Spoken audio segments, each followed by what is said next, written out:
Yeah, he's in the hospital. Who's that? My homie / brother.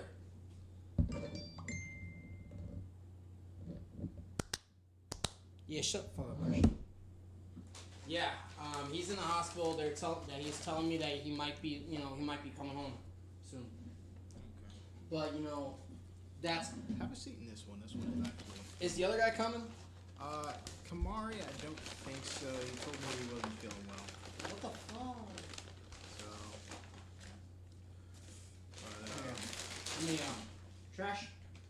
yeah, you can the white bag right there.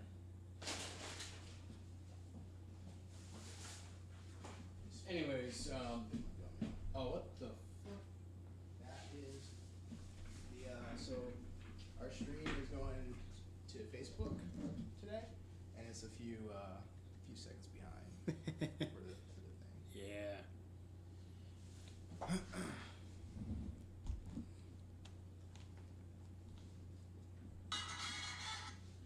Anyways, as I was saying, he's gonna be. They're letting him out soon. So what happened?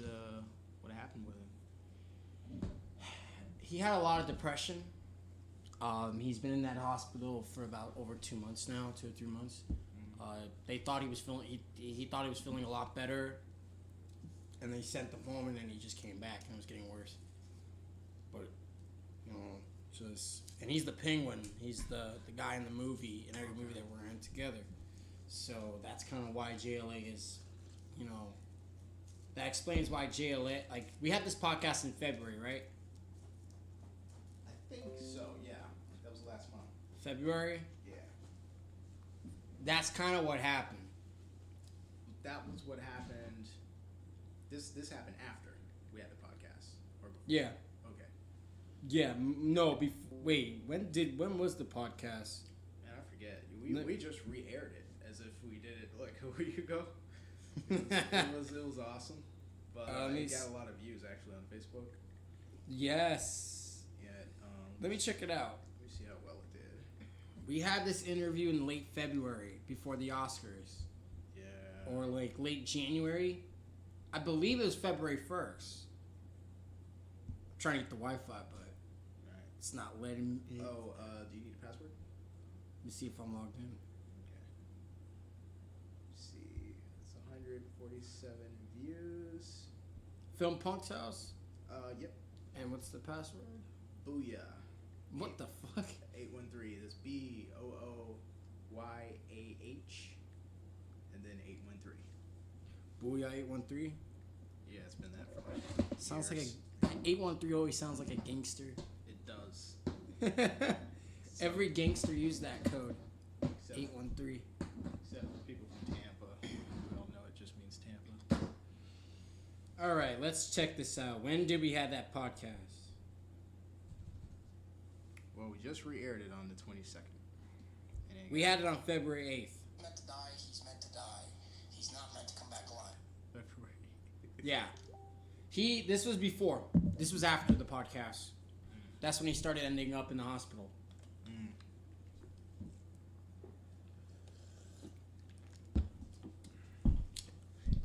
So I hear. So it sounds like you're also having issues with the same two people that you had issues with before. I want to go back to that, but first, is the air conditioning good? Because I feel like I'm burning. Yeah, it's on. Is it like a little bit like warm or like cold at least? Like I like chills better. It feels chilly to me, but I've been in here, so you've been moving around a bit. To that 72. Once you start to just relax a little bit, you'll chill out. Well, all right. So now I want to. Yes, the other guy that was talking shit. Wait, are we ready to start the podcast? Not yet, because I don't want to talk about this one on the podcast. Oh, man, this is good stuff. Though. Okay, but I can't mention any names. That's fine. No what names. happened was that he wasn't. No name Tom. It'll just be Tom. He actually didn't say anything. It was the woman that, after all. The woman who was doing the bossing around and stuff? Yeah, no, he was bossing around, but he apologized. Okay. And we hugged it out. You know, he told me he was very, very sorry because he was about to stop after finding out that he knew that I was doing a good job with the film. He thought I was a college student that was doing a first-time film. Okay. So them two trying to fuck up my movie, they thought that I was a college student. And I'm going to talk about this shit on the podcast, too. I would love it. I can't wait. I want to talk more about this. Okay. But yeah, Adam, his name is Adam, and he does not like that shit at all. So he's playing the penguin. I'll mention Adam, because Adam does not give a shit about the actors in the industry, and he does not want to work with them at all. So he doesn't give a shit. So if I throw his name out, but don't worry. Yeah, I got a lot to talk about. So what's this one going to be about? So this is basically, we don't have any rules or anything. I want to hear about what's happening, what's going on with you.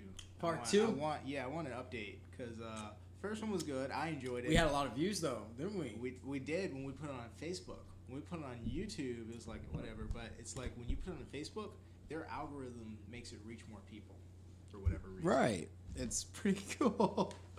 All right. I'm here until 9. Right. So let's do this. All right. All right. We good there? Part 2, guys. Part 2. All right. Part 2 of the podcast. Starring. Hosted. But fuck. This is the Tampa Film Network podcast, Volume 2, hosted by Childish Gambino, starring. All right. This is the Tampa Film Network podcast, hosted by Childish Gambino and guest star Anthony Caban, who was talking shit last time. And he's going to continue his shit talking this time. But this time, he talks shit about everyone. Everybody sucks. I don't like that Anthony Caban.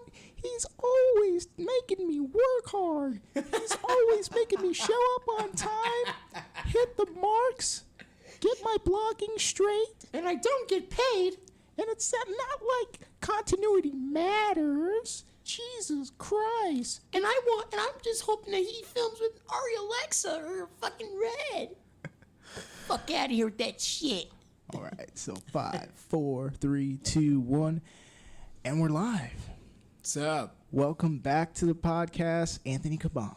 I'm glad to Glad to be here. I am glad to be here again. All right, pull that up closer to your face. All right, so I'm glad to be here again. I had a really good time last time we Same talked. It's just such a shame that the video file for that podcast got corrupted, and what happened was we ended up uploading just the audio backup, which is why we do audio backups. So at least we got something online, but it was a really good conversation. If you didn't hear the first interview with Anthony Caban, go back to that and listen to it, because it's really awesome. It's on YouTube, but we put it on Facebook as well. It is which one is it? It was podcast number 9. So if you go to Tampa Film Network, number 9, and today we're doing number 14. So welcome back. Thank you. Thank you so much for having me. I'm glad to be back here again. And yes, please check out the first podcast video in case you haven't seen it. Episode 9, I believe. Yep. Episode 9 is... There's nothing to see, but there's plenty to hear. And it's awesome. There's nothing, extremely, badass, but it was a pretty good conversation for, over an hour. Oh, it was a great conversation. I really appreciate it. I liked hearing people's insights, man, about filmmaking, just independently. So, this podcast, talking to actors, talking to crew people, talking to anybody who has anything to do with any production, it's been really informative for not just me, but a lot of people who pay attention to the podcast. Uh-oh. Jeremy says, what up, boy? Is he watching? Yeah. Wait, okay. Are you watching? We need to. I haven't. Can you pull it up? I haven't hit the share thing. Jeremy, my boy, what's up, bro? How's it going, brother? Jeremy's a cool dude. I met him on the set of Caleb, and we were always throwing lines from The Departed. Really? Yeah. You're no fucking cop. But he's a cool dude. Jeremy's an awesome dude. Oh yeah, he's commenting on it right now. What is it? What did he say? I don't know. It's on the thing. Let me see. But I'll pull it up in a second. But yeah, man, I want to catch up with you. So you recently went to Gasparilla. Correct. I volunteered there. How Volunteered. Was it? Volunteer? Volunteered, yes. Is that like a good way to get in? It's a good way to get in, but it's also a very good way to network with more people in the industry. Mm-hmm. I've had a cool 1-second conversation with William Fichtner, who directed, who directed and wrote and starred in Cold Brook. Again, I haven't seen the whole movie, but I'm not really a critic, so I can't really speak for it. But that's up to the critics to talk, because I'll talk a lot about reviews and all that soon. But back to the subject here, it was cool to have a conversation with William Fichtner and Kim Coates about advices of directing, because this was Will Fichtner's directional debut. And he was telling me, just keep going, never look back. And yeah, I've got those advices a lot, but I wanted to hear from people who already made it. Not to put people down, but people who've already, gotten there, who've gotten where they need to be. Right. And Will's a cool guy. I've actually met, I've met, Ryan Justice. Yeah. I saw you had a picture with him. Yeah. We actually met up again, and we've had a pretty cool conversation. He told me that the only way to raise more money for Survival the Apocalypse, by the way, we already passed 1,000. Mm-hmm. Wait, the last time we were here, did it already pass 1,000, I said, or not? I don't know. I don't remember. But this one, what's the name of that film? Survival the Apocalypse. Okay. I believe, no. We were, last time it was like, around 850 something at that time? Yeah, it's already past 1,000 already. We're at $1,332. Yes, guys, if you're watching this video, I am still currently raising money for Survival the Apocalypse. The deadline is no longer February 28th. We already know that's passed. The deadline is actually going to be on May 1st. Okay. So if you guys want to still keep donating, please do. If you can't, share the word. Ask people around. If you know anyone, friends, family that is willing to help out, make a small donation, that would be fantastic, and it would really mean a lot to the film community. And we just want to make films. We want to make, fun and exciting films, and we just want to, make some cool shit. Exactly. That's what it's all about. It's making films. Making films is all about the creativity, the passion, the art, and not talking about politics. Yeah. Politics should be the least relevant of filmmaking. Filmmaking is all about, having fun with what you put. It's all about the art and craft, not the political bullshit that we're seeing. Mm-hmm. But yeah, Gasparilla was a pretty cool festival. This is the second time I've been there, but this is the first time I volunteered there. And Ryan, he told me to make some short films, and with better audio, of course, because I'm still working on that currently. Mm-hmm. But yeah, I am gonna work on a few short films next month so that I can raise more money and show them what I've made. Mm-hmm. That way, if I ask another friend if he wants, or if he or she wants to donate, they don't have to go and say, have you made any films before? And I'm just like, check out my post. So do you feel like the festival is a good opportunity to earn money more or network more? Both, but mostly networking with people, mm-hmm. if you want to work with them. But it's all about networking. Gotcha. Money comes later, if I want to ask them. Okay. Because it's not about networking just for raising money. I'm just networking with more people to get along with more people. Get in the business. Get more noticeable. Right. So did you get to meet Sean? Sean. He's real tight with Ryan. Sean wasn't there. No. Yeah, I think he just did a film. I'm not sure if it was with Ryan Justice, but he had something. He posted something on his Instagram. Good for him. Let me see here. Let's see. Because you admire him so much. No, I don't. When the fuck did I say I admire him? I don't know him. I actually saw Hangman. That's why I went to go to Gasparilla this year. Oh no. Sean Gloria. Sean Gloria. Good actor, though. Good actor, though. Good actor. he's cool. But, yeah, he was posting, like, these... I love the third photo. Yeah, the third photo is cool. It looks like, a rip-off of Raging Bull. Raging Bull bootleg edition, maybe? I guess so. I mean, if they do a Raging Bull remake, that's the man for the job.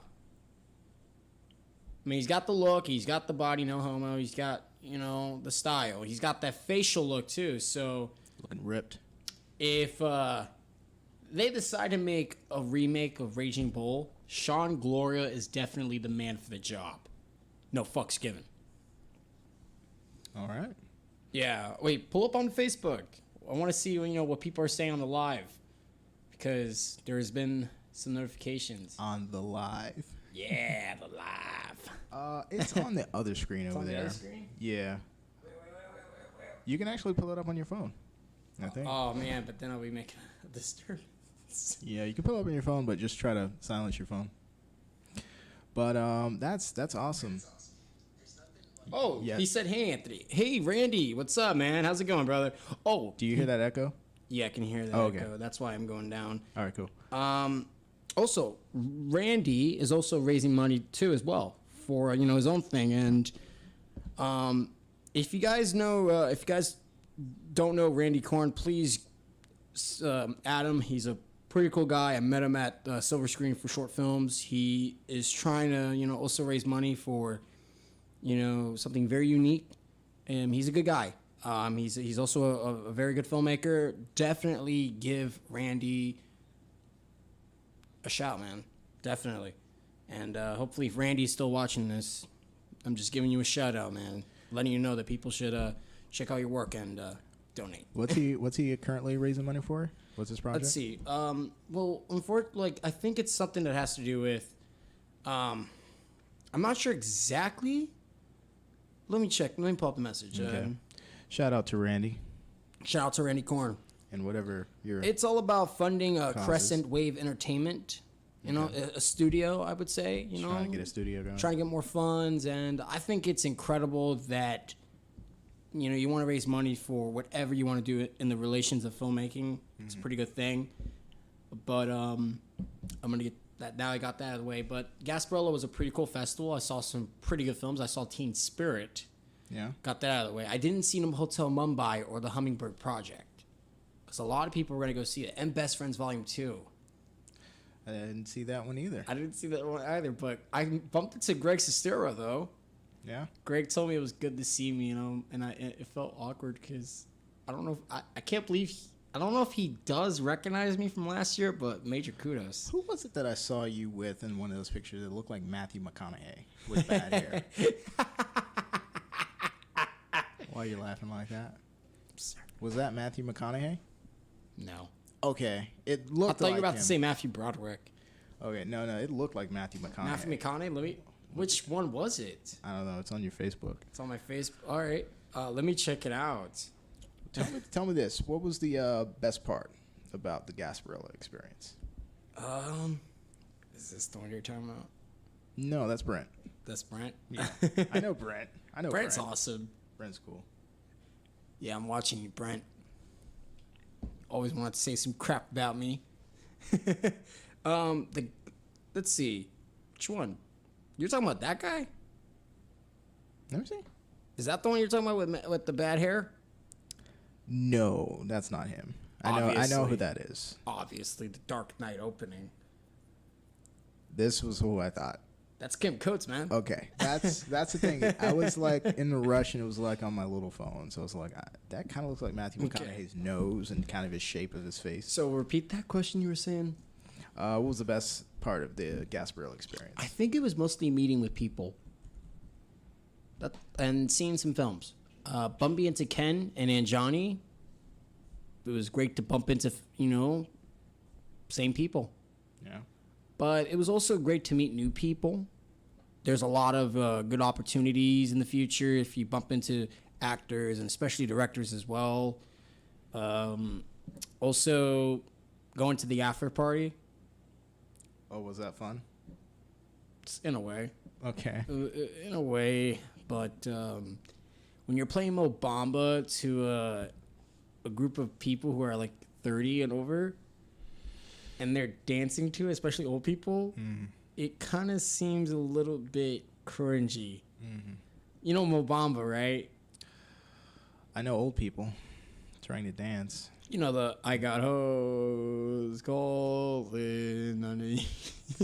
You know that song? It's a meme. I don't know that song, actually. Oh, okay, good. Because it's a big song that's been playing at every single club. And when I see a bunch of old people dancing to a 2018 song that's mostly targeted towards teenagers and people who are 21 and only played at those young clubs, it's cringy. I'm just like cracking my ass up. Yeah, I can kind of understand. They look like the type of people that listen to Britney Spears. Okay, don't get me wrong. I love Britney Spears. I like Britney Spears too. What's wrong with Britney Spears? Another thing, before she was crazy and out there. Another last but not least, a good thing about Gasparilla was also watching some films. As I said, watching some pretty good films, for free. Yeah. Because there's no way in hell I'm going to pay to see every damn movie. And to get that VIP badge for like the 4-day pass, I don't know how this happened, but it was $75 this year. How much was it last year? I believe $35. Okay, so it looks like they're making a little bit more money this year. Maybe their costs are exploding and we don't know. Or maybe they're just conservative. Ooh, Ruth is here. Who's Ruth? Ruth is going to be reacting to a couple of films with us today. Awesome. Hang on 1 second. Let me just let her up. I'll be right back. Entertain your guests. No. Please don't leave me hanging. Please don't leave me hanging. We can pause. We can pause. Let's pause it. It'll just take me a second because she's calling me right now. Hang on 1 second.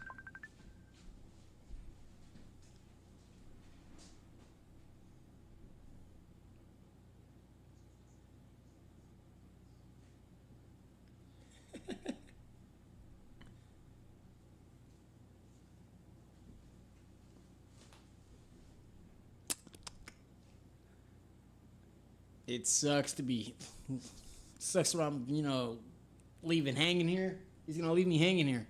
It pretty much sucks. All alone. I'm just all alone. Please don't leave me hanging. Uh-oh. The comment, Santos Torres Jr. What's up, bro? I'm melting. Anthony, entertain me, I'm melting. I mean... And we're back. Fuck chicken nuggets. There's your entertainment. All right. It's kind of aggressive towards chicken nuggets. Or fuck Disney. There's your entertainment for what they did to Fox. Hey, Fox consented. Fox doesn't have my consent. Okay. They don't. I just want X-Men and Fantastic Four to Disney. That's it. But now that we got the Gasparilla part out of the way, I also want to talk something very important that I believe I made on Facebook, but this was only a post. Mm-hmm. And I want to get this off the record on video because anyone that's watching this, some people that are, that I'm friends with that are watching this, I'm pretty sure they've seen my reviews and stuff. I don't want to do movie reviews anymore. You mean your rants? That's separate. Okay. What I mean is that, like, reviewing movies, like, if a new movie were to come out, like Captain Marvel, like, I'm not going to review it. Okay. And it's not because of the movie. It's because if there's a movie that I don't like, I don't see the point of reviewing it. like if I see a movie that was okay, I'm not going to bother. Because of the fact that you're in the business, too. Mm-hmm. And whether you go to see a movie and it turns out pretty awful, you got to at least have respect for the filmmakers who spend a lot of money making the films. And you never know what happens in the future. You can end up working with that filmmaker. Okay, that makes sense. And I get what you're saying. It's I feel like it's a good way of maturing as I'm getting older, because I don't want to. I don't want to end up, working with a filmmaker that I've ranted about and talked shit about. Right. Like, okay, 50 Shades. Okay, those movies are pretty bad. Okay. But do I blame the director for this? No. Do I blame the studio? Yes. Okay. For making 50 Shades? Yeah, I blame them. Twilight. I don't like Twilight. I'm not a fan of Twilight. All right, slow down. Let's just slow Why? Because, down. wait, there's someone here that's a fan of Twilight? There's a million people who are a fan of Twilight. Fuck Twilight, I don't care. Wasn't that bad? Wasn't that bad? Excuse me? Anyways. Hey, I'm not dying on the hill, Right. The thing is about Twilight is, it's not my cup of tea. I don't want to see two vampires kissing. It sounds kind of cringy. I'd rather watch Interview with the Vampire than watch that. Even though Interview with the Vampire, that's a pretty good movie. You could do worse. Oh, no, that's and Jennifer's Body. That's also a very good movie, too. But in terms of Twilight, I don't want to see two vampires cringing, and then there's a werewolf interfering with the relationship. That kind of feels cringy. I'm just glad that those Twilight movies are over because they have been nothing but abomination. At least they've moved on to, like, better films. So I guess it's this is only for movie reviews of movies that you don't like, and you probably wouldn't work with somebody who made Twilight. Oh no! The director of the first one, she's made some solid movies in the past. All right, come on in whenever you're ready. This is Ruth Antunez. Hey. Hello, Ruth. She's kind of a regular guest. Oh my god, I got McDonald's. I mean, I just drank this soda. Yeah. But yeah, as I said, I don't want to review movies anymore. Now, unless it's like someone that's like, say Us, then yeah, I'm going to shout that movie out because that movie's pretty good. Actually, you know what? You are taller, so why don't you sit on this shorter chair? That's kind of mammoness. Is it because I'm a man? Kind of. That's kind of mammoness of you. Move forward or... Yeah. Yeah, sorry. I don't mind moving seats. You sure? You guys can switch. It's up to you, really. Doesn't really matter to me. I mean, we're already live, so That's fine. let's not do it. So what you can do is you just lower the chair because it'll scoot down a little bit. And how about if I That way we can see her a little bit a better. little more? Can you see Wow, me because I'm better now? fucking short now. Yeah. All right. Oh my gosh, her one's only like so small. So you go headphones first. Make sure your headphones are good. And test. Test. You got it? Can you hear? I can hear you perfectly fine. All right. So let me go ahead and turn your mic on. All right, what's the notification? All right. Your mic should be hot. Just give me a test. Can you hear me? Can't Fine. hear it Am I too yet. loud? This Too girl close? called me Can't a hear hottie. anything yet. You can't You- hear anything? You should be able to hear you. Okay, now I I can hear kind of. something. I just I don't All know right. how much So what you want to do is you want to hold it as close as you can to your face. So bring it. There you go. There So you go. whenever you talk, just try It's to keep kinda- it like a It's kind of fist. off and on. Like a fist from your face is good. Oh my gosh. Okay, got it. Right there. Stop doing that. That's not a good sound. Some people are going to be listening to just the audio version, and that is suspect. Oh. Here. You're welcome. I gotta keep this on me 24/7. But yeah. Got something going on. So we are about to say a lot of good things, especially the industry. He's got a lot of great things to talk about in his recent filmmaking experience. But first, how has your week been, Miss Ruth Antunez? Busy. I actually was in New Orleans at a trade show, and I've just been super busy with other things in life. Basically, I own a chocolate company, and it was a trade show specifically for that chocolate company. I went to New Orleans. I didn't really like it. Like the streets were not what I thought they would be. I guess that's and then I had a person tell me, oh, New Orleans looks so pretty on film. Like they specifically said that to me, like just on Wednesday, because so we were talking, and it's like, dude, So did you? everything does look prettier on film. It does look pretty on film. It looks pretty on film. It actually, I can see why. I can see why it would be a setting to tell a story. I can see why, and I can understand the reason. Bad idea. Yeah, you don't want to do that. People are gonna hear that. Like you hear that smacking, but I can see, like I said, like I can see New Orleans and why people like to set their stories there. It's actually a city that has a lot of character. But the one thing that I also hate about when people film in New Orleans, and you don't see a lot of films anymore. I think its heyday was really the 80s. There's a lot of 80s films filmed in New Orleans, specific city, because it definitely brings a grittiness to it, almost like New York. It's its own character. It's hard to take the idea of New Orleans away from the film. If you're going to shoot in New Orleans, it's because New Orleans is that unnamed character. Just like if you shoot in New York, it's New York. It's an unnamed character. You know, it is what it is, but it looks pretty on film. It's not that pretty. Streets are bad. There's a lot of homeless people out there, which is horrible. Just a lot of poverty, and architecture in some parts of the city is really pretty and really nice, and that's what makes it so a great place to film. But the reality is very different. So is there a lot of production going on there like there used to be? I have no idea, because I wasn't in town long enough to find out. But I can tell you that there probably is, because at the trade show I was at, there was a lot of you guys ever watch that Top Chef show and things like that, and like cooking shows? There's a lot of those. A couple clips. Yeah, so a lot of the trade show that I went to, there's a lot of people from that show. Like they had a guy who I know I've seen him on TV before. I'm pretty sure I don't know if I saw him on Bravo or on whatever channel that cooking, all the cooking things are at. And they had a nice production. Like as soon as you walked in, you could tell that it was like really nice. And I know for a fact that they hired, from the city. Most people are not going to bring in their own professional crew in.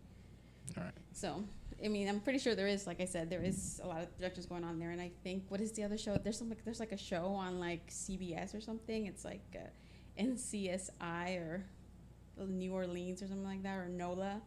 So I know for a fact that there is production going on. And I could tell, because the other day I happened to be flipping channels and I saw, and it wasn't just like they just went, filmed some B-roll and then left the city. You could tell that they actually had the actors film in the city, because there was some things that I was like, oh my God, I drove by that place.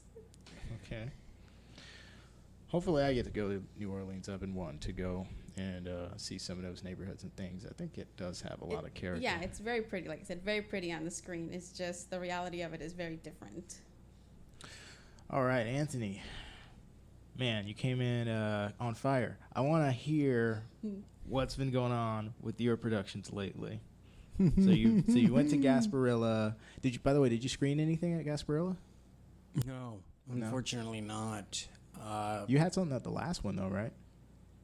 That was T-Buff though. You're talking about, okay. There was one film that I was in that was at Gasparilla, but unfortunately I was an extra in it, and they cut out. My face was there, but it was just like that side, half the face, which is profile. just fucking shady of them. I wanted to see my face in the movie, but I'm not that desperate. It's just extras. He was like, "Hey mom, there's my nose." Yeah. Well, I don't know if she'll see the movie though. But it was a good movie. Really good movie. Pretty good. All right. So, what have you been working on? What's the drama? Oh, what's the tea? You guys really want some drama? Oh, we want some drama. I feel unprofessional, but be nice about it. Yeah. I'm not in Hollywood, so fuck it. Okay. You can use pseudonyms. Yeah. Like okay. Bobby. What would you like to know first? I mean, I can't just give you anything. Well, let me give the rundown. So, in the first interview I did with Anthony in episode 9, there was something I asked him about, like an occurrence where there were 2 actors on his production who said that, or I had heard that they said, I don't know them. I kind of heard through the grapevine that they kind of either had walked out on his production or just weren't happy. But they had some complaints, and me and Anthony talked about what exactly I heard. Just kind of stuff about, we didn't think what I heard was, they thought he wasn't professional because of things going wrong, things on set. Me, at the time, I was more interested in finding out, was there anything inappropriate? Hold on. Am I going to find something out about Anthony I didn't know before? Not the Me Too movement. But no. Thankfully. No. But no, it was just more stuff like just things go wrong, and some people, don't like that and they're not used to it because maybe they Look, some people just butt heads. I mean, you're working in an industry with a lot of people. Just some people just don't get along. There's some people you just don't get along with for no reason. But he actually figured out, he figured out, it was a couple actors he had been working with, and what the issue was, with, sometimes actors are a little more experienced and they come on to a set with a filmmaker who is either younger, up and coming, and maybe they don't have as much patience with things that go wrong as they do because they've been on, more expensive productions and things. But, the way that some people deal with it versus others is the issue. And these actors had been doing things like, giving the other actors directions and commands and things like that. Things that they shouldn't really be doing. Stepping over there. Yeah, overstepping their bounds. That's absolutely correct, Ruth. That's what it's called. I mean...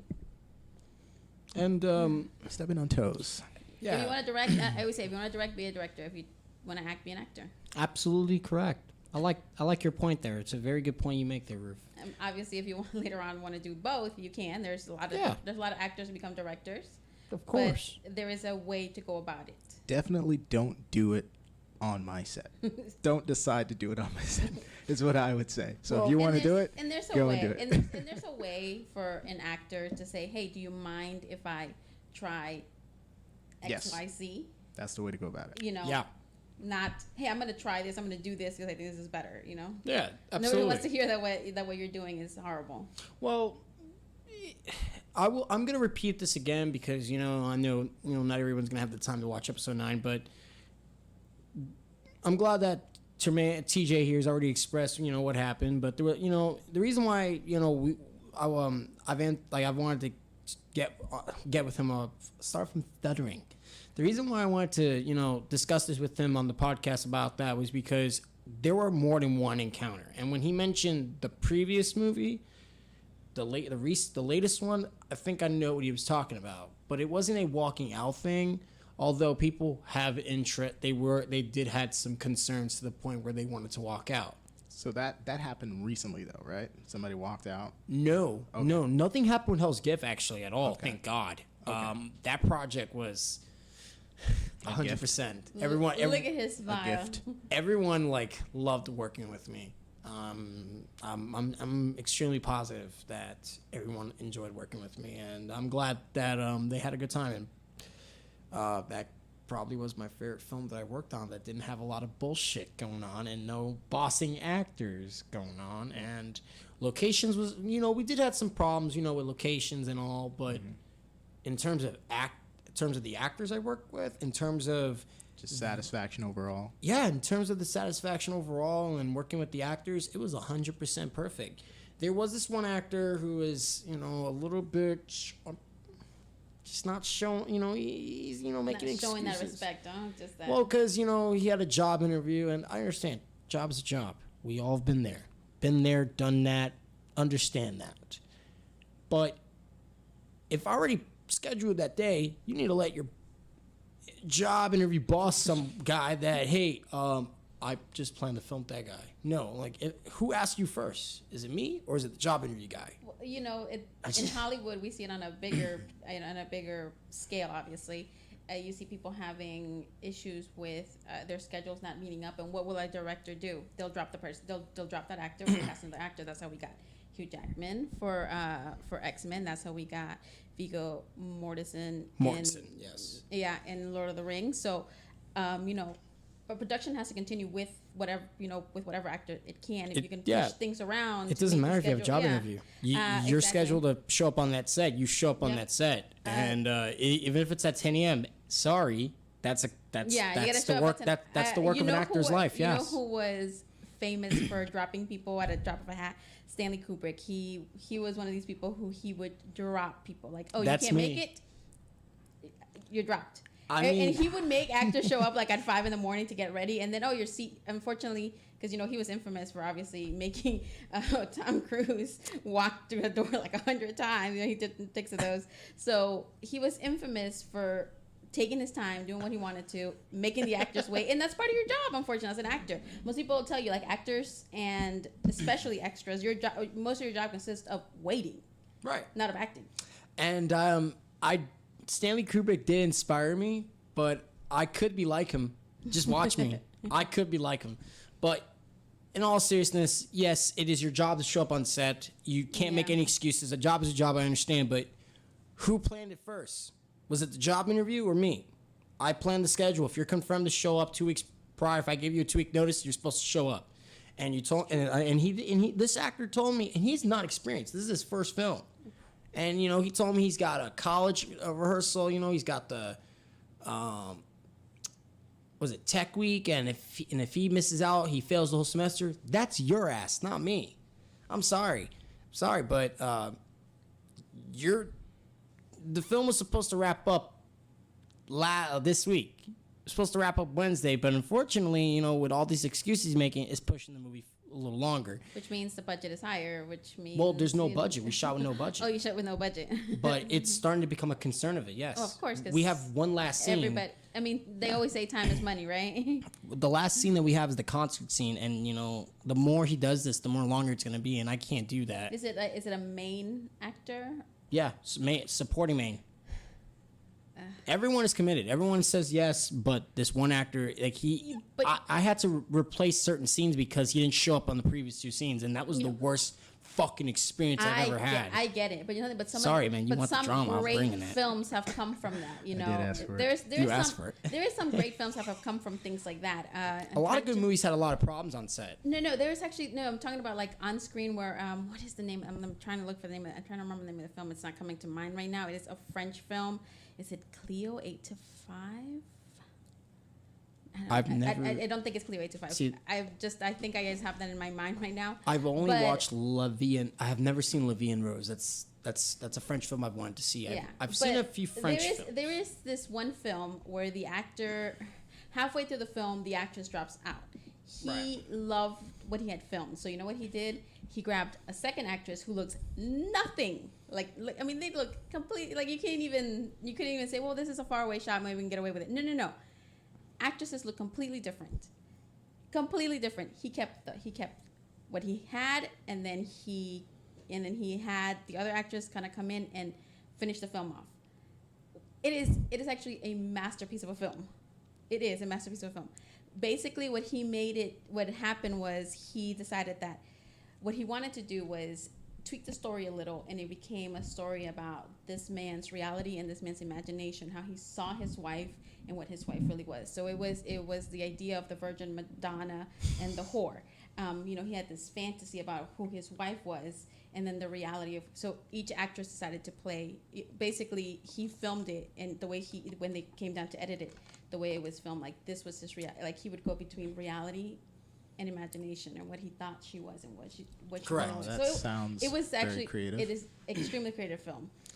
There is films where they just decided, hey, okay, we're just gonna kill we're just gonna kill the character. Something horrible happened to him off screen, and there's a small explanation, and the story moves on. You know, it's one of those things where depending on how much more you throw at people get more creative and more imaginative with their storytelling. And these things can happen quite often. Have you ever had to do something like bring in a completely different actor to play the same role in the same project? You know, Maybe in the early days? I mean, there's reshoots all the time. Yeah, we've had a lot of fucking reshoots, if that's what you're asking. But in terms of, like, get the actor, replace them, sometimes that does happen. Back to the Future, probably the biggest, most known example. Which one, though? The first one, the first Back to the Future. I've watched the first one. Okay, Marty McFly was not supposed to. Well, yes, I remember that. He wasn't supposed to be. I do remember that. Eric Schultz was supposed to be the main. Eric Schultz? Oh my God, I like Eric Schultz. I think it was him. He was that one pervert in the Butterfly Effect, wasn't he? I can't remember. I don't know, but he was. Anyways, he was the one supposed to be Marty McFly. Turned him to be Michael J. Fox. I remember that guy from like Fast Times at Ridgemont High. That's probably one of my all-time favorites. That did inspire me to make more movies too. Like if I want to make a comedy, it would be 80s inspired, like Ferris Bueller's Day Off. Mostly John Hughes ones. Those are my favorite 80s comedies. Any comedy that's not by John Hughes can eat it. Never mind. Okay. I'm joking but outside there's been far more good comedies that's not directed or written by John Hughes. But anything by John Hughes is just fantastic. My most favorite ones would be Breakfast Club. You got Home Alone. Well, no, Home Alone's that's like a 1990 film, so I can't. But the 90s, I always tell people, it's like people always say, oh, when did the 90s actually start? Most things, 90. any decade, no, they don't start in the 90s. You still have this residue from the culture from the last decade. Most things really started in like movies 92 shot in 89. and 90. That's in why. 92 and 93, that's when you really actually start to see those cultural shifts for every decade. Because the movies were shot in 89 and they're coming out in 90. I understand your point. Yeah, not even that, but it's just there's just a residue of the pop culture that existed in the prior. Good, I like that point. Yes. Disco, you can tell this because like if you think about it, disco started in 71. Everybody says it, exactly, but everybody thinks it's a 70s thing. It actually started like more 71, 72. That's what, like, hip hop, the same thing with hip hop. It's like hip hop started like in the late 70s, I believe. but it doesn't really take, that cultural precedent up top, it's like right. up until the 80s. Understandable. And that's why people like sometimes things start sooner, but they don't really hit the mainstream until, a couple years into those decades that we consider them. This is when it started. We say this is when it started. Like grunge music, it didn't start until that's a 90s thing. If you actually go back and look at it, it's like 92, something like that, 93 when it really started to take hold of the nation, basically. So, yes, there has been a lot of problems on set, where I felt like, fuck it, I'm just going to recast. And before I go to all that, yes, let's go back. We're still on the same subject, I know that. But, yes, a lot of actors that have been more experienced, it is true that people walk in and they expect a film to be shot on the Alexa or Red, and when you see a lot of up and coming filmmakers who don't have the budget for it, you have to understand and accept that. If you can't accept it, then maybe those films by upcoming directors is not your thing. That's why it's always important to check out their work before you commit to it. Yeah. Also, it's important to have the conversation with the actors as well. Exactly. Just so that nobody's expecting more than what you can actually do, right? All right. If you feel like, do you have like a weeding out process for certain actors? Like, do you prefer working with more experienced actors or newer actors? I prefer working with newer actors who have a lot of commitment and isn't going to boss people around. But I want to work with actors who I previously worked with in the past, because I feel like those are the people that I'm more good at. I'm more good at working with actors that I've previously worked with. Not that you've previously worked actors that have worked with me previously in previous films, because they understand me more and they understand my direction and where I'm coming at. I also want to work with new actors, but that becomes a concern. You have to be very, very careful when you're working with new actors. Like, I want to work with new actors, but you want to know them first before you start to work with them. However, experienced actors, I'm gonna next. That's it. Next, like, I want to work with experienced directors. Look, don't get me wrong. I want to work with experienced actors, but you got to start somewhere. Yeah, they have, but as long as they come to terms and understand that I'm just an upcoming filmmaker and I don't have the budget to get an RV Alexa, and I don't like digital, man. I want to shoot on film more than digital. You do? Yeah, I'm more of a film guy. I don't really like digital, to be honest. Okay. It's optional to filmmakers if they if they think it's more easier, but for me, it's all about the magic. It's all about the realism, and that's film. But a lot of people, they have to understand that a lot of upcoming filmmakers, they don't have a lot of money to afford an Arri Alexa, and most DPs that shoot with an Arri Alexa that you see in those behind the scenes photos on Instagram that gets like 2,000 likes, those people have a lot of money, and those people are going to expect a good amount of pay. And to get an Arri Alexa camera, it's like $90,000 I hear, and that's expensive, really, really expensive, and you can't even afford that shit. Now, another thing is that Tampa is not the strongest place in terms of paid work. Paperwork? Paid work. Oh, paid work. No, of course Open your not. ears up, man. Like that's another thing. If you guys are watching this, like I want you guys to understand that if you're new and you're just an up and coming actor, is that what you want to say? Sorry if I'm getting too close to the mic. No, you're fine. Yeah, if you're an up and coming actor, Tampa is not the strongest city in the state of Florida in terms of paid work. Paid work, right? We don't get a lot of paying gigs here. And if you think that you're going to get paid gigs in Tampa, you're sadly misinformed. So how often do you get a response to like a casting notice or post, and then people are asking like, is it paid?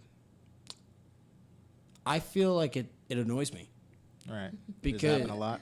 It happens a lot. It happens quite often. Okay. I hate when I post all the information I can. Non-paid, non-union. But people don't read.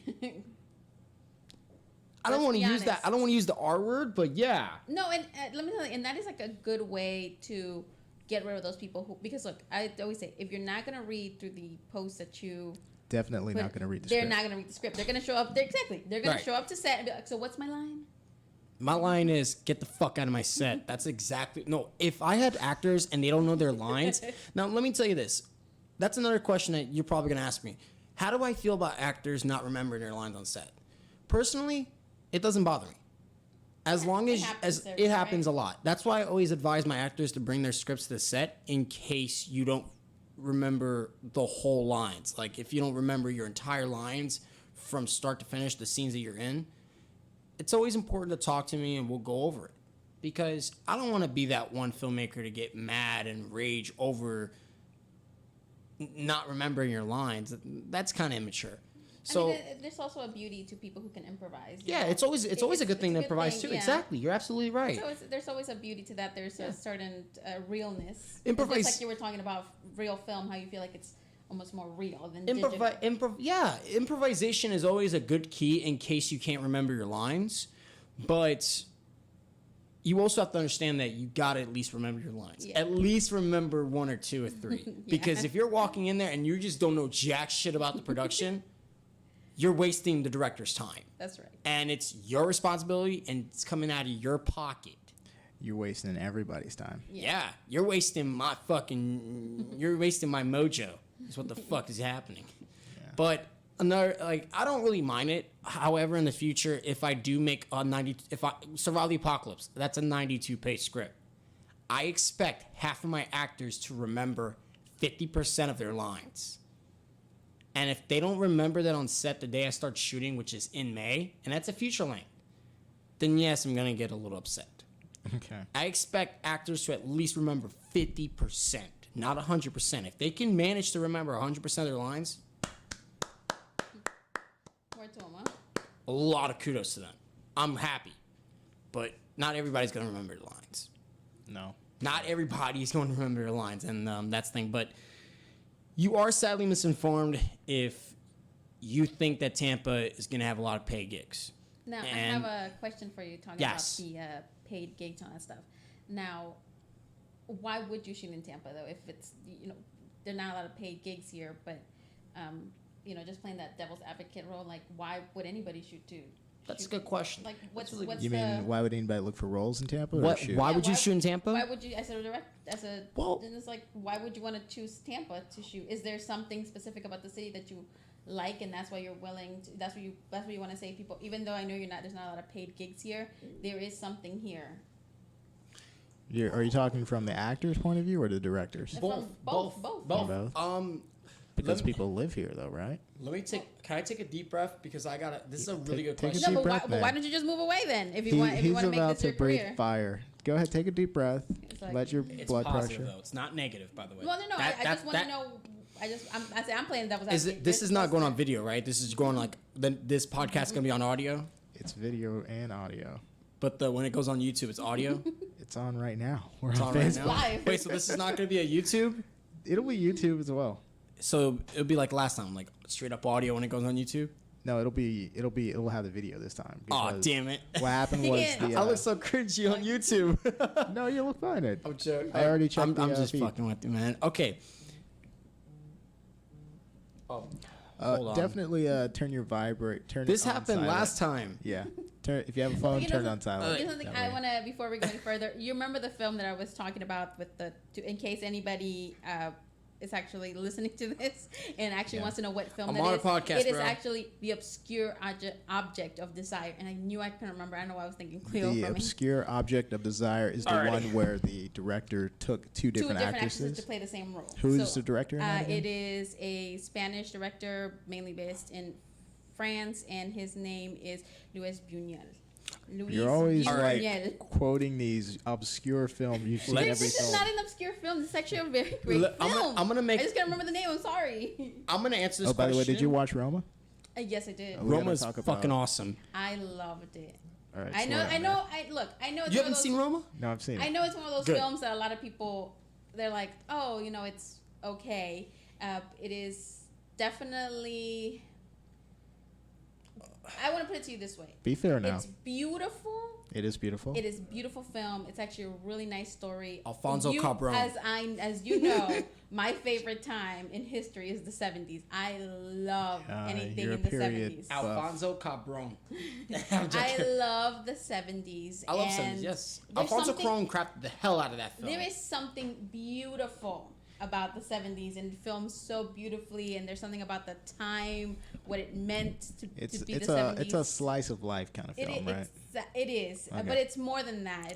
Even though it seems like it is, it's a lot more than that. It's about So- family. It's about We'll talk about childhood that. and fairy tales. And I'm things gonna like that. answer that question before I make that Yeah, because I'm gonna make that Yeah, important go ahead. call. I'm gonna step out, but before I do that, I'm gonna answer that question Yeah, go because ahead. now We're I'm getting losing. sidetracked. I'm losing. You're- Yeah, I'm being sidetracked. But no, I Go, love. go, go. No, I don't mean to cut you off. No, No, I no, I love the discussion of Roma, and for the record, I thought Roma should have won Best Picture instead of Green Book. I love the movie. Don't get me wrong. I don't think anybody wanted Green Book to win. I didn't want Green Book to win at all. I wanted A Star Is Born to win. I thought that was a very beautiful film. Remake my ass. Any remake can win Best Picture. Look at The Departed. That was a Yeah, remake that of a was a remake. 2002 Hong Kong Did film. you see that? I love that. I actually film. just, Oh, I are actually, you serious? I watched it. No, I watched it for the 90th time. This is such a good film. I've Isn't that watched like it a- 90 such a good times film? since. Look at me. I'm like, oh my God, I love that watched it film. when it came It's out like on I'm a DVD. schoolgirl. I remember the movie came out in 2006, but I went to go see Grudge 2 at the time, and it was sold out. I remember all showings for The Departed were fucking sold out. I remember that. And I ran out of the Grudge 2 in the pack audience going, Mommy, no. But I went with my sister at the time, but I should have, but I was like 7. Like, why the fuck would I want to go see The Departed at that age? But I did watch a lot of rated R movies in the theaters, that being said. But because, I like R-rated movies. I like those are art too. I think the younger you get exposed to Yeah. things like that, the more your curiosity is sparked, the younger you are, and All the right. more open you are to explore foreign film. I just wish I films could have that seen that in just- theaters though. Even though if I can handle it at the age of 7, if I could have handled it at that time, I was 8 when that came out. No, I was 8. Look, I was 8. Look, you're thinking like, wow. Yeah. I think I was like 10 years old when I watched Pulp Fiction. That is not a film for a 10-year-old. I girl. watched White Chicks when I was 6, and I fucking love it still. But The Departed was such a damn good movie. I fucking love it. That inspired me to make films too, because that is such Martin Scorsese's best film. And I see he has the Aviator poster. That's another good ass movie too. Yeah, that's Don't get one me of wrong. my favorites, The Aviator. That's probably one of my favorite Leonardo DiCaprio performances as of today. I still love Romeo and Juliet. I can't talk about it because we're gonna prolong this. Hey, fun look, fact. we're just sidetracking. I'm a into DiCaprio what we fan. love. I'm a DiCaprio fanboy. Okay, I love Also Leo. a DiCaprio fanboy. If I was a chick, I would be making out with Leo all night long because he is fucking awesome. Look, okay, I'm a girl. I'm a girl, and I'm gonna tell you something. Not me. Really? He is not that good All right, looking. before we get he into is that- not handsome in that respect. Anyways, How dare he's you, just regular Ruth? handsome. how He's dare not, you? He's Ruth? not movie How star handsome. double dare you? He's not How movie star dare handsome. I am wondering how it's going to be now that he's going to go up against Brad Pitt like this together, because Brad Pitt isn't actually handsome. I think the Oscar for next year will go to Ian McKellen. He has a new movie coming out, so I think that the Look fact at that. Early Oscar predictions, people. We're going to bring him back. I mean, he has a new movie coming out, and I love him in Magneto in the X-Men movies. He was Gandalf. He's a good actor in some movies, and he was in that one movie called "In the Band Played On" about an AIDS virus about that time, and he was just fucking good. But the question you said was, and correct Yeah. me if I'm wrong, why would you Yeah. be in Tampa if you want to further, basically, you want to shoot here. Where would you want to be here? the thing about it is that Tampa Tampa. We want to hope to bring Tampa back. We want to try and make Tampa relevant instead of irrelevant. Tampa may have lost that battle of film, but we can try to bring it back. I actually think I completely agree with you. I think Tampa is a beautiful place to shoot. We have a lot of We have Curtis Hickson Waterfront Park. Where's that shit at? We got a fucking whole entire Ybor City is beautiful. Armature Works, exactly. So are you saying that you are shooting in Tampa because I want to bring the city? the city is great. Downtown Tampa is a pretty good city, and there's some pretty good locations in Tampa. You don't think it's just because you happen to live in Tampa? That's the reason that you filmed? Yeah, that is also one of them. That's one of the reasons. You're out of my fucking mind, dude. But because like I said, But because I don't have a car, and that's all I can do. That's all I can barely do. Like I can go to St. Pete and shoot in St. Pete too. Don't get me It's wrong also about it. beautiful. St. Pete's Clearwater is fucking beautiful. All these places are beautiful. If you can minus the red tide, but Right now, Miami is the most. Would you guys say that Miami is the most relevant City in shooting- Miami, Orlando, shooting and city? Jacksonville is the only 3 relevant places Yeah. that have paid film. gigs only. And if you Okay. think if you want paid gigs, just go to Miami and Orlando. I'm sorry. There's a ton of things Sorry, there, guys, but- Miami would be like number 1, though, right? I would Yeah, think so. not to like doubt people. I know because I know a lot of but- models, and they not only do like just photographs, they also do film. And they were telling me, oh, we do a lot of things in Orlando because they live here in Tampa. They do a lot of things in Orlando, and a lot of that stuff is paid. And so, Tampa needs a shot. It's like film. Film projection is dead. It's already dead. Projection? Well, shooting on film itself is just about dead. Film is never dead. I don't think it'll ever be dead because there'll always be those like Film he's is- a hardcore lover of. There is something beautiful So about tell me something why that you is- feel. Why do you prefer shooting on film versus shooting digital? Film is so And beautiful. right now you are shooting digital for your projects. Is that right? Because it's all I can do right now. But if I were to shoot my biggest project, if I can have all the money in the world, if I can have all the money in the world to shoot my Like, first big project, Christmas came early and you got all the digital presents. would not be my treatment. It would be film. Film is so beautiful, and there's a lot of filmmakers that are speaking out, and they're still saving film. Like Christopher Nolan still shoots on film. Quentin Tarantino, he's anti-digital. Paul Thomas Anderson, he's a film guy. Martin Scorsese is a film guy, but he's a fucking hypocrite because he also shoots digital too. But he shoots on both, so hey, I give credit. I give credit to the legendary Scorsese. Not trying to throw shade at Scorsese. He's a good filmmaker. hey, Shut up. every time you do, I'm just gonna point out the Aviator poster. hey, that's the one that didn't win Best Picture. Well, something there is something. That's a sore wound. Okay. I mean, blame $1 billion Baby. okay. That film broke my heart, though. I will admit. But That was a good film. yes, Really Judd Apatow. I'm surprised that he still shoots film because most of the comedy directors they've switched from film to digital, and Judd Apatow is the only guy out there that still wants to shoot film. And he shoots HBO shows on film too. So there's this one show that premiered in 2018, but it got canceled. Like it's not getting renewed for a second season. Here's a question, or Before basically you- just an argument for. Before you get to that, Go I ahead. feel like I know what you're gonna ask. What would you guys say is the main reason to shoot film versus digital? Do you feel like it's Film has a lot of sense of grain to it. It's got a lot of beauty, and it's like the old days. I get that. Film is beautiful in every way, and I understand that digital is easier to load, but That's expensive. that we can all agree that that's a little bullshit because both of them are super expensive. but film is more it's time, it's costly and is expensive as far as time that it takes to develop and stuff like that, And deal I'm with it. willing to But- take the risk. But the thing is, you're going to digitize film anyways. Exactly. It's going to be shown on digital projection at least. I know it's going to happen. And isn't it, well, before it's digital, to edit it, you're going to have to digitize it. But we isn't can it at least put it true? on 35 millimeter though. But isn't it true that, with digital, you can just put some grain on there? No, You can that would be pretty much- cheating.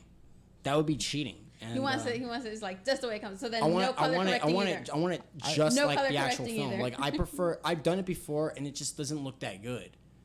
I hear you, but I've seen some digital that looks very close to film that they've put side by side with film, And it's they cheating. tried to see if you could tell the difference. And That's except for some plagiarism. really really skilled editors who can tell the difference between how the blacks come across sometimes you really couldn't tell. I mean, okay, That's I'm still gonna put it. To, I'm plagiarism, gonna put it man. to you this way: it's like the difference between a painting and or the original print, and then a print, and then the actor, and then the artist went back and just basically touched up some things. It's still as nice, but there's something about if you ever go to a museum and you actually see an actual piece of art, it can really be, people say like something's Exactly. breathtaking I agree with you. because it's irreplaceable. There's Where something a very print, special. you could always it's digital out there. You can just print another one out and have But the artist go in and people squiggle are some more lines on. yeah. And now it's People are it's still going worth to shoot digital. something. Yeah, people are still going to shoot digital, but there's something very unique about film that just started It's everything. a feeling, I think. Film so is- much than anything. Film started everything. Film started the evolution of movies, and if it wasn't for film, we would have never had any movies at all. We wouldn't be sitting here having this discussion. Kill Bill would have never came out. Aviator would have never came out. Ex Machina would have never came out. Like any movie would have never came out if it wasn't for film. Digital is optional. I'm fine if filmmakers want to shoot digital, but there's something about film that is just so that just can't be forgotten. There's something very unique about film that needs to be respected. Can I play the and devil's admired. advocate? Because I love playing devil's advocate. Basically, What's devil's advocate? It's like when you're taking the counter position from me. Like I'm totally just and this is not exactly what I believe in, but it's what I'm Go ahead. preaching basically, and Go so ahead. that's why I'm a devil's advocate because I'm preaching what I don't believe. Okay. So I get it. I completely like I said, and I'm completely with you. There is something and it's not beautiful. It is magical about film. Something beautiful about you see it when you see old movies. It's just there's a certain it's like shooting black and white back in the day as opposed to shooting black and white today. There's just something magical about the way those lights were made, something about the way that film was processed, something about the way things were made, and the chemicals that they use that you just can't get today, no matter how you shoot it. It's lost to us, and that's why we appreciate those things. And there's something had a long run. and there's something beautiful, like I said, just like I said about the painting, something beautiful about something that is irreplaceable. If that film was to be lost, that is it. We no longer have that original copy.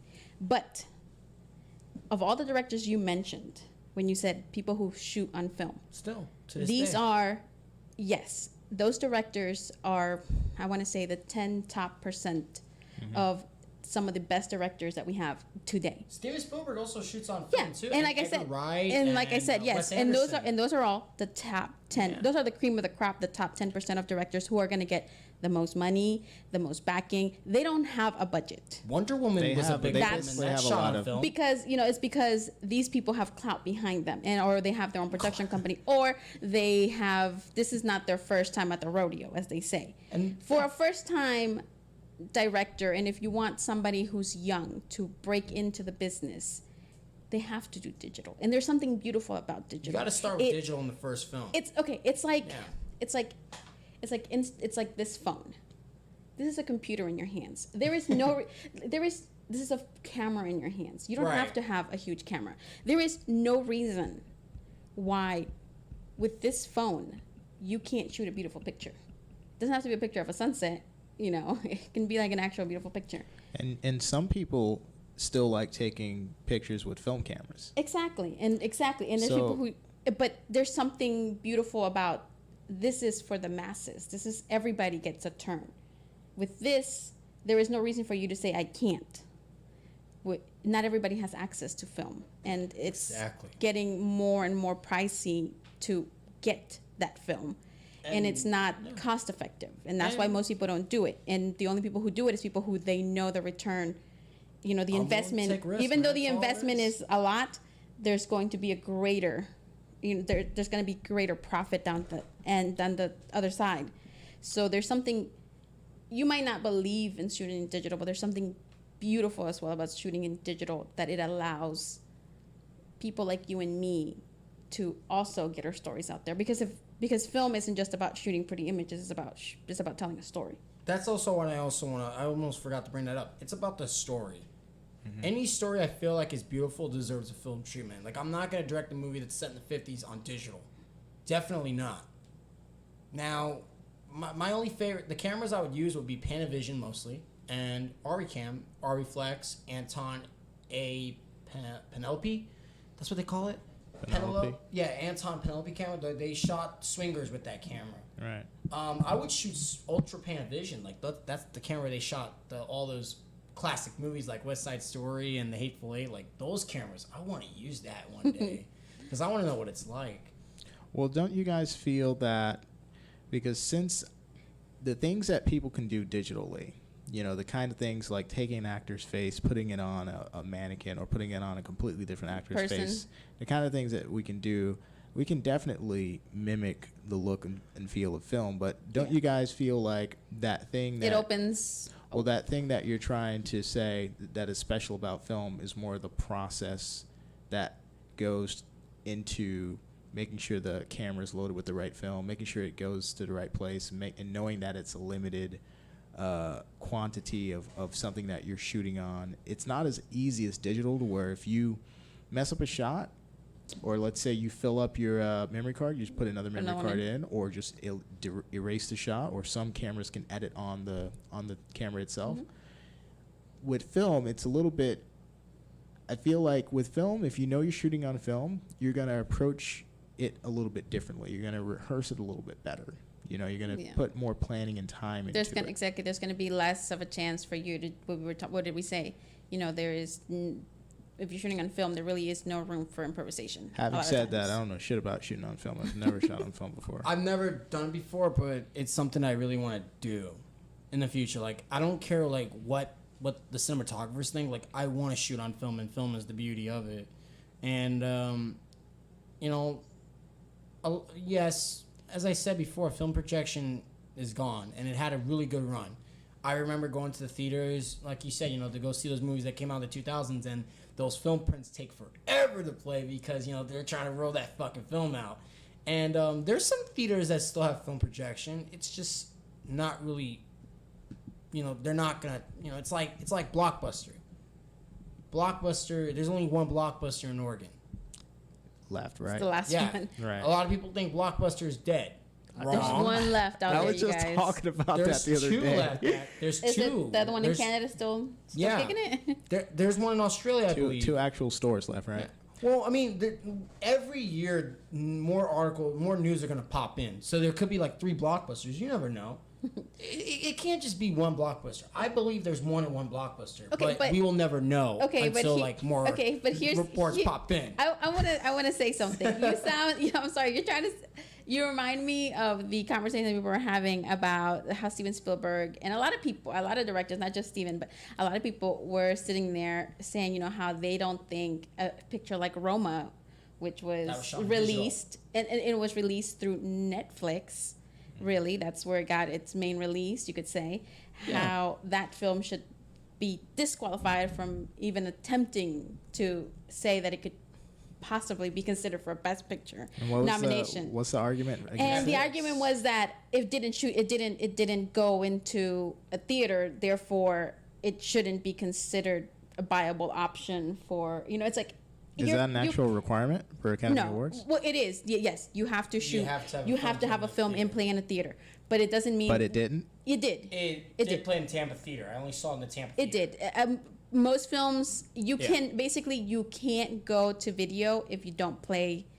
It's just that it has a lot to do with the back end, the actual industry, and the releases, the deal with the distributor, and things like that, and against Oscars. So like, they have a huge thing against. So Netflix. the issue was that they didn't want something like Netflix, you know, being basically able to have Roma be qualified for a Best Picture, and a lot of directors were angry about it. And I think it has a lot to do with the fact, you know, he was saying, it's like the whole entire idea of, there's only one blockbuster, but throughout history, things will come and go. And there's something always about the elitist and the people who are able to, you know, bring something to the popular masses, to like the regular people. And I think that's what it is. I think a lot of times people who are at the top never want the riches to trickle down to the bottom, whether that be financial or artistic or, you know, creatively. I think that's one of the reasons. I think it also has to do with the deal that he's having with Apple specifically for Steven Spielberg. But really, I think people have a problem with it because, like, well, now you're not showing it in theaters. Now people are staying home and watching it. It's almost like the long lost art of going to the theater and having popcorn is lost. It's not lost. It's just that people are now enjoying things in their house with more. People are using their home as like that theater space. Unfortunately, because we all do it, you go home, you pop in a movie, but you also have your phone next to you, and you're watching the movie, but you're looking at your phone. Your notifications come in, a phone call comes in, and you look at it, a text. Oh, let me look at my text, and so you're not paying complete attention to that film because you feel that Anthony. it's always there. So like, oh, I can come back and watch it any other time, and that is something that I think that's one of the reasons why people don't like the idea of Netflix. You know. Okay, but so in Roma's case, for all films to be qualified to go to the Academy Awards, you have to be playing in movie theaters. Yeah, right? at least one showing. All right, Usually, a lot of films do it just did, the one. So it did meet that requirement. Yeah. Is it because of that requirement that they screened it in No. somewhere? Okay. No, so they no. were going to do it anyway. At They least were once? no. I think that the deal, like I said, it has to do a lot with the back end of the business that the stuff that we don't necessarily know or hear about. But I know I've delved into it. I kind of just read articles here and there about how, kind of what it's about. Basically, it's just you have to show in a theater. Otherwise, you'd be considered direct to video, and most people don't like that. In order for you to get a distribution deal, there's just a lot of things that go with it. I got you. So, yeah.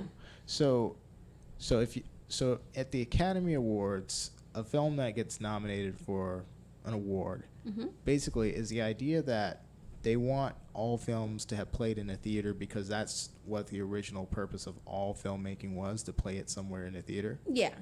Okay, so is it? So it's not really a thing against Netflix, right? It's more like that rule has been there in place all along. No, it's not even it's just because if you think about it, like Is it an actual rule? no, it's not a rule. Really? No, Okay. it's not. Well, then who was I making don't us think think it's an about it? actual rule. I just think it has to be. It just basically you have to have a film released within a certain amount of time, and. But who says that? Who well, said there that is you there have is to? rules to why things are nominated, things aren't nominated. What you're able to nominate, what you're not able to nominate.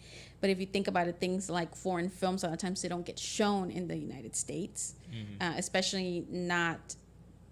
Basically, who gets to decide is the people who get the screeners first, which would be all industry insiders. Can you see if there's an actual Rules? rule Let's see. guidelines for? Yeah, please do. Let's see. Yeah, but like I said, things like. Let's see, how would you phrase this? Already, I'm back.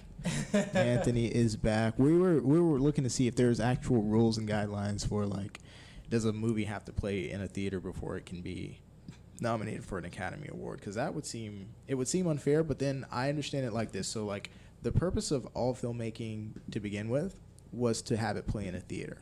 Okay. So it would make sense if that rule has been there for like decades or whatever, but it sounded like you were saying like they just put that rule in place, because of Netflix or anything like that, which would be crazy. But some of the movies that have been nominated, I have yet to see them in a theater, like Cold War. Like it didn't play in Tampa, and that's stupid. Yeah, well, that has a lot to do with the fact that we don't have.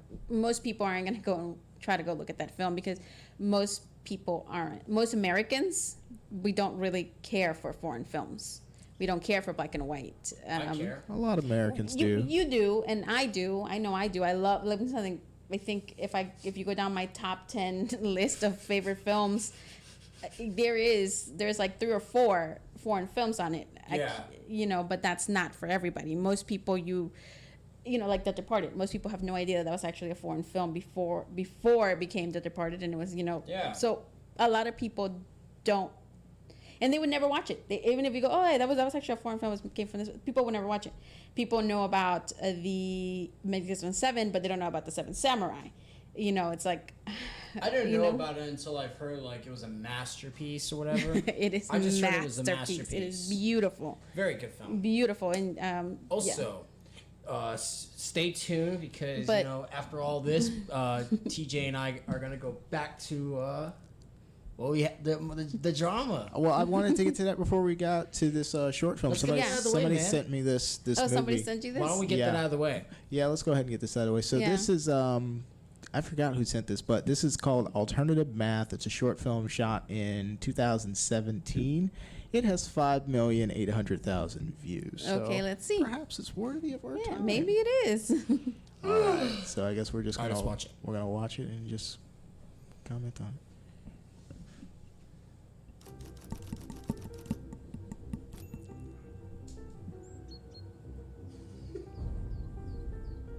Oh, hi, Danny. Come on in.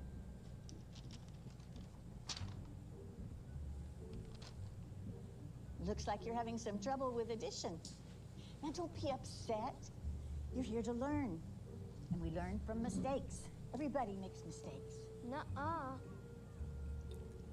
Look at this question here. What is 2 plus 2? See, you wrote 22. But when we do addition, we don't just put the numbers next to each other. That's stupid. All right, think about it this way. If I have 2 markers in this hand, and then I add the 2 markers from this hand, how many markers do I have now? 22. No, Danny, it's 4.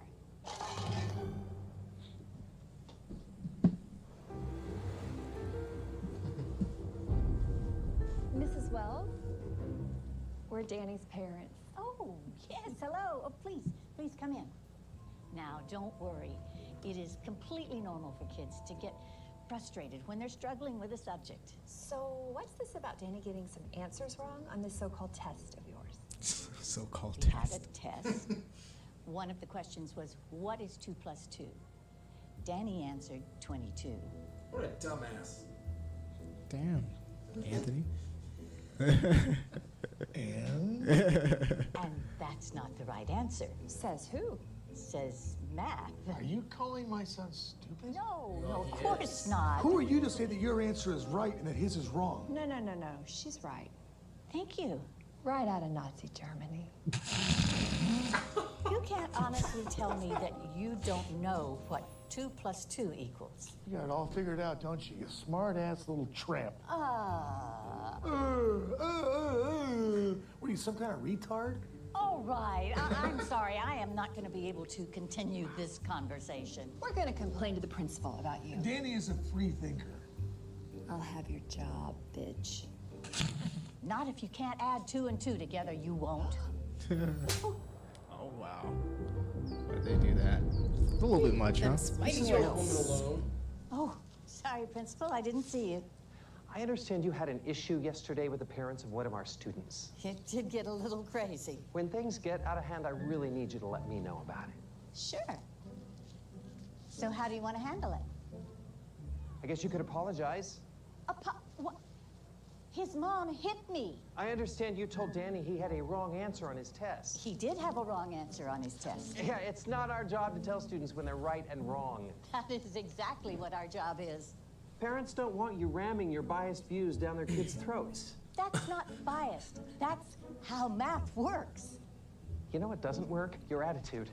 Look, maybe I can explain this in math terms so you can understand. If you took all the kids in this classroom and divided them by 0, that's exactly the amount of respect you're giving them. It's a lot of respect. Something you'd like to say? You can't divide a number by 0 and get 0. So now I'm stupid. Just some crazy administrator doing paperwork while you superstar teachers change the world.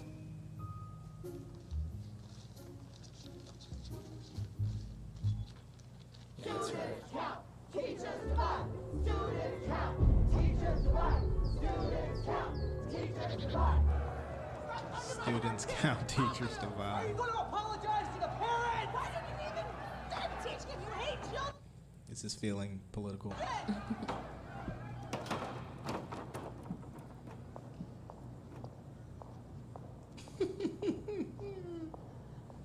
I feel sorry for the old woman. The Nuremberg trials up here. I do Have a like seat, this. Mrs. Wells. Thank you. You know, I honestly think this will all blow over if we just wait a week or so. I'm afraid we can't do that. Why not?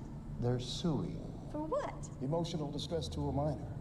Mrs. Wells, can you please tell the members of this board exactly when you became aware of this fiasco and the events leading up to the riot? Riot? I just told a student that 2 + 2 = 4. We need for you to recant that. What? Just say that you're open to the possibility there might be multiple correct answers. But that's not true. We can't let them bully us. This is so stupid. Stupid. That's your problem. Anyone who disagrees with you is stupid. There is nothing to disagree with. There is only one correct answer. For your sake, I certainly hope you have that correct answer when the media gets wind of this. I do. It's 4. I have my own answer. This school minus you equals tomorrow. You're firing me? Suspending. While you reconsider your extremist views. You brought this on yourself.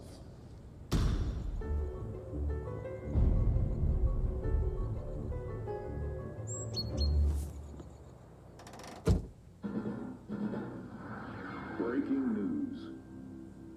In what's being called Mathgate, an activist elementary school teacher was caught abusing her students' First Amendment rights. It's an interesting story. Okay, so Those lower thirds do look legit, though.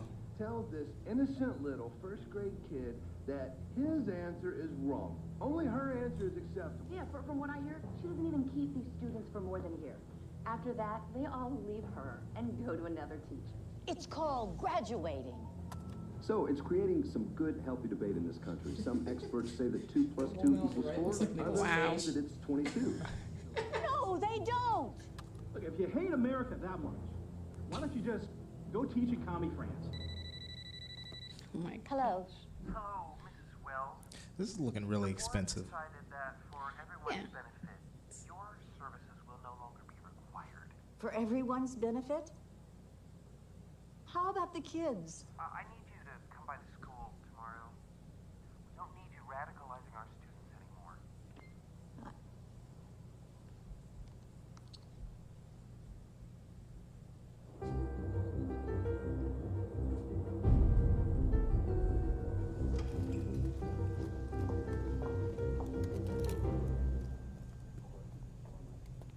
Mrs. Wells, thank you so much for coming. You know, I'm just so sorry it happened this way. If only you'd been willing to be more open-minded. About math? What about academic integrity? You were warned, given an explanation, and yet you persisted. But we will, of course, fulfill our financial obligations. Now, that's $2,000 for your last pay period and $2,000 for this one, so that's $4,000. Wrong. It's 22,000.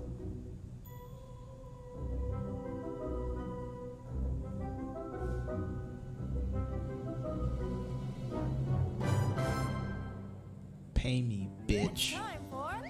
I want to punch the fuck out of those people in real life. This is pretty good. That's really good.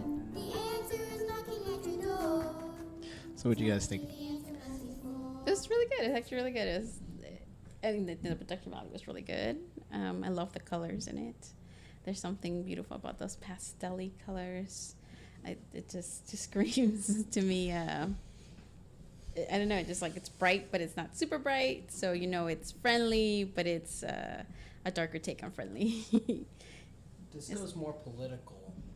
Well, yeah, it's obviously like the Republicans who don't believe in math, that kind of thing. Wouldn't be surprised to find out as the film director believes in climate change. You talking to me? No, I'm talking about I'm talking to you in general. Film, yeah. I believe in climate change, man. What's wrong with that? I actually have alternative view? It's not so much that. I think what ends tell up me it's not a happening, hoax. I think it's what's happening here. And really honest, if we're going to bring in Republicans and climate change and just get political about it, let's just go ahead. Let's go ahead and get dirty about it. I don't know if I want to get political about this. No. But I think it has a lot to do with you come to a certain point and you don't want to back down. And both of them, because like, I mean, as a man, if you ever hear people arguing, it always gets, and it seems like it always gets to a point where people are calling each other Nazis and Hitler, and it seems nowadays that it's like 3 words in and you're already calling each other Nazis and Hitlers. After that, nobody can listen to each other because nobody wants to talk. Nobody would ever make friends with the enemy, basically. And who is a bigger enemy than Hitler, I guess is what they're saying. So I think it's, it's the whole entire mood of it. It's not so much that Who's a bigger enemy than Hitler? Who's a bigger enemy than Hitler, Anthony? Trump. You might be right. But even then, I mean, if you start calling Trump Hitler, then people no longer can talk to, like, you don't want to talk to him. You don't want to hear what he has to say. And when we do that to each other, that's where the whole entire breakdown of communication just stops. And we become so staunch in our views that we can't reach across the aisle. And I think that's what's going on in this country nowadays. People are just so, this is what I believe in. This is right. And let me tell you something. Nobody is completely right and nobody's completely wrong. We're all just trying to figure it out. 2 argument, but well, no, but they're just saying that in some things they're so ridiculous. Like there's certain ideas that people believe in, and you're like, that's so ridiculous. But the real issue is, why do these people feel that they are right? Why do they believe in this? That's really the issue of it. It's like when I know people have been talking about this flat Earth thing. We're gonna stop exactly. We don't want the flat Earth people to come at us, or people who don't believe that we landed on the moon.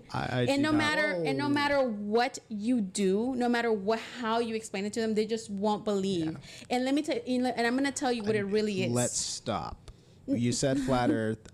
I don't want to spend any. No, we're not spending any time on flat Earth. Whether or not the Earth is flat. I think it's ridiculous, to be honest with you, that anybody would sit there and and just even. I just want those people to just come out and just be like, yeah, it's I just a do it hoax. for fun. I just do it for fun. Because I think that's what it is. It's just for fun. It's just for fun.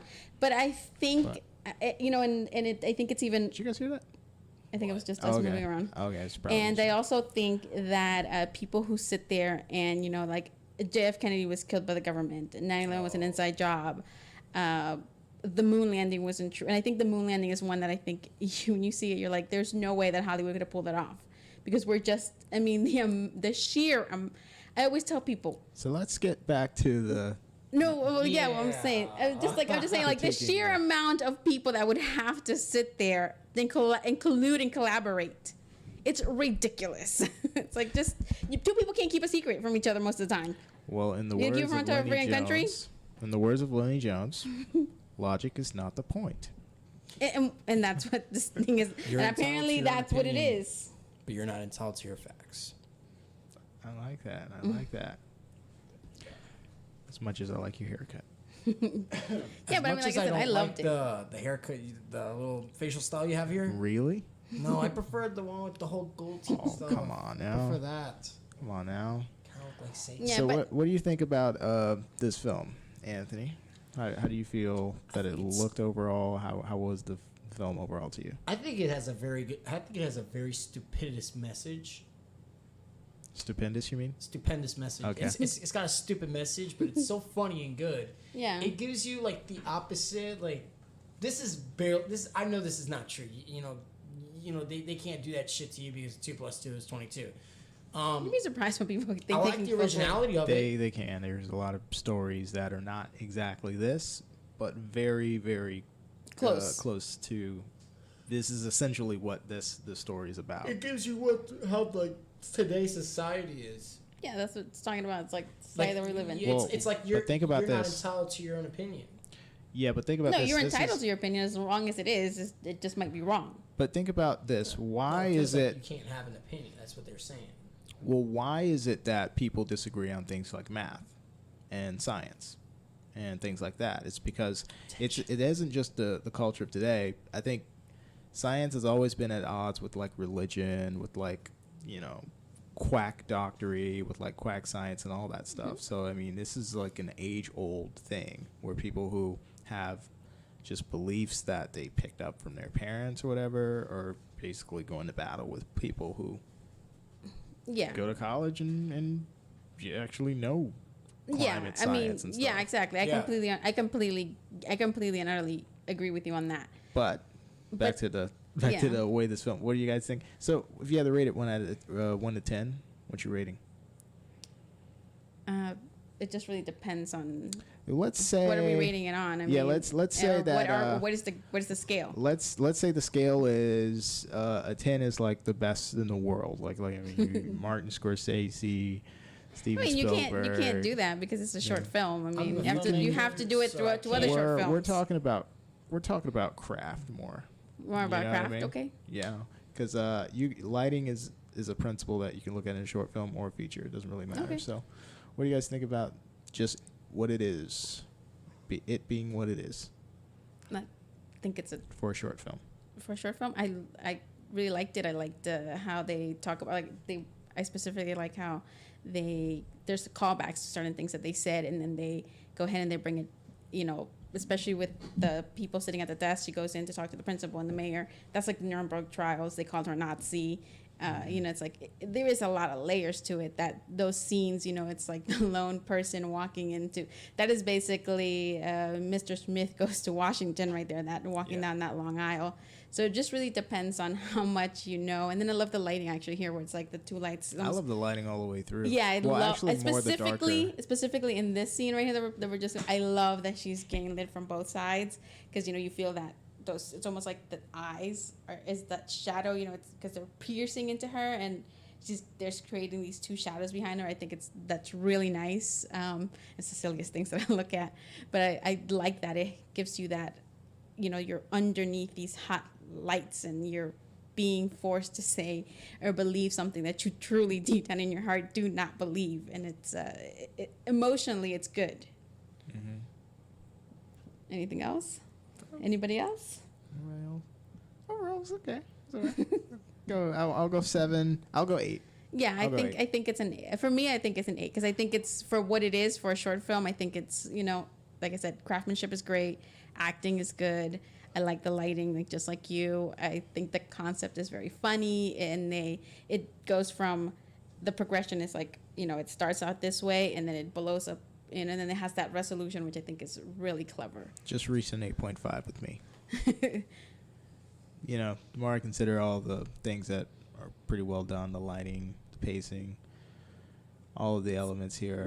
It's comedic. Well it's comedic, and its undertone is like, you know, comedic, but it also has like a little bit of darkness to it. But I love the way it's the film, the pinks and the blues. I love that color scheme, especially. I actually love that color scheme more than anything in pictures as opposed to film. Do any of your films look like this? Why is it so vibrant? You, Anthony, Ruth color. Doesn't have any films right now. Exactly. Probably color grading, I would say. I love the color grading. It looks so good. It's money. I'll say this. I like the news sequences there. Something that local films sometimes have a hard time trying to convert. How much do you think they spent on this? Because it looks pretty expensive. Is that Nicolas Cage's sister? Because they do look alike quite a bit. I don't know. Is that what you're pointing out before? I know. There's no sister. They look like though. Oh. It looks like. But you never know. She could be a Coppola. You know, they're everywhere. They basically they are big. They are bigger than you think they are. You know, that family. It's huge, and they actually have a lot of power in Hollywood. Believe it or not. It's just that most of the time we don't realize who they are. Right. I can believe like, it. Almost like they always say, like you're always in Hollywood. You're always a stone throws away from a Coppola. So, you know, they're bigger than you think. Basically, is what I'm trying to say. Right. They're like a company like Hallmark, bigger than you really think. Okay, so now back to the good stuff. Let's go ahead and get the rest of, you know, the experience. How much we have left? Like an hour? We've got. I'm here till for a while. Ruth is not required to stay or anything, but we're 8:30. We're scheduled to go till 9. Yeah. But let's do till 9 because I know I got You got things to do after that? Well, I want to watch Robot Chicken at 10. That's why. It's like I can't miss Robot Chicken, you guys. All right. So what's been going on in your lately, your life, your filmmaking life lately? What happened with this incident? The phone call you heard? Yeah, the phone call. Oh my God, he's asking Phone for it. I wish I recorded it. He's asking for drama. I wish I recorded it. Well, no, the thing is, I have the same feelings as you about a lot of the things that you said. Like, right. I don't like when actors overstep the bounds that they've agreed to work within. I also don't like when people who make schedules with you change that up at the last minute. And, I hate when they tell me why, because all I'm going to do is say, well, I already scheduled this with you. I know, but I had this come up. Well, I mean, I understand the person's sick in bed.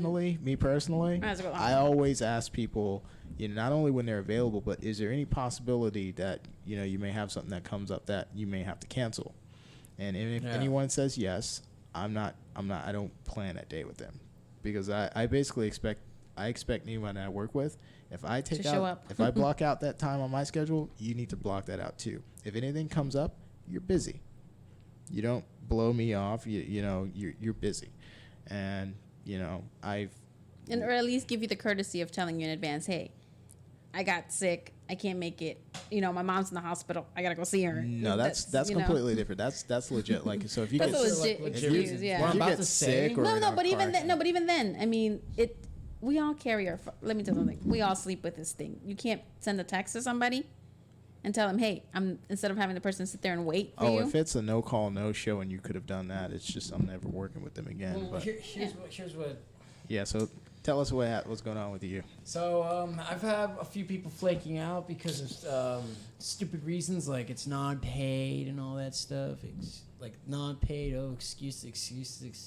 Like, what the fuck do you expect? People who didn't agree to do it non-paid in the first place, or people that understood it was non-paid, and then a month or weeks later they decided to tell me they can't do it because they got higher paying gigs going on somewhere. Yeah, and that's kind of shady as fuck, because I mean, doesn't it bother you to check in with the if some other filmmaker offers you a paid gig, doesn't it hurt to let them know that you have a film coming up in the summer? I mean, you're asking the wrong person. I am the kind of... I'm not... I know, but I'm just, I know what you mean, but I am the kind of... Look, I worked... Like I said, my job, I have a job. I own a company. I have a job, too. It's like... I don't. I'm working on one right now. I said, I own a company. I work in the event industry. That's awesome. If things don't show up on time, whether it's my fault or not, I still got to give the money back. Right. Basically. Yeah. So things have to be shipped on time. They have to get there on time. And let me tell you something, UPS probably hates me. You work at UPS? No, I don't work at UPS. I ship to UPS, and they probably hate me because if it looks like something's like, I will call them. I'll be like, can you find my package? Could you tell me what's going on with my package? And if UPS says, we have no idea what's going on with your package, let me tell you something. I am on the production line making sure that I can have something to overnight to the person. Because I can't just say to the person, well, you can just push your event for tomorrow. No, this event is like, you're expecting what I am shipping to you to be there for your event. Right. And I will do whatever I will do whatever basically it needs to be done, as much as I need to be done to get something to you. Correct. And like I said, you're talking to the wrong person. That's how I live my life basically. I stayed up till 3-4 in the morning making sure things get done. He's talking to the right person. That means you understand that when an actor when you say you're gonna be there, you're gonna be there. It doesn't matter. Well, an actor should understand. I like the attitude you have. I love the attitude. When you say you're going to be there, you're going to be there. And if you're not there, it fucks it up for everyone else. Exactly. It's like, you once told me this, and I was supposed to be in good friends, but unfortunately, I had filming going on, and I wanted to be part of his production, and I had didn't happen. He was that guy. He was that guy. At one time or once. But I made an apology. He did. And I'm not someone that... It was heartfelt. It was very... Well, he actually gave me a really... But I will work with him in the future. Yeah. I want to know what's his next project, because, right now you're still currently editing Good Friends.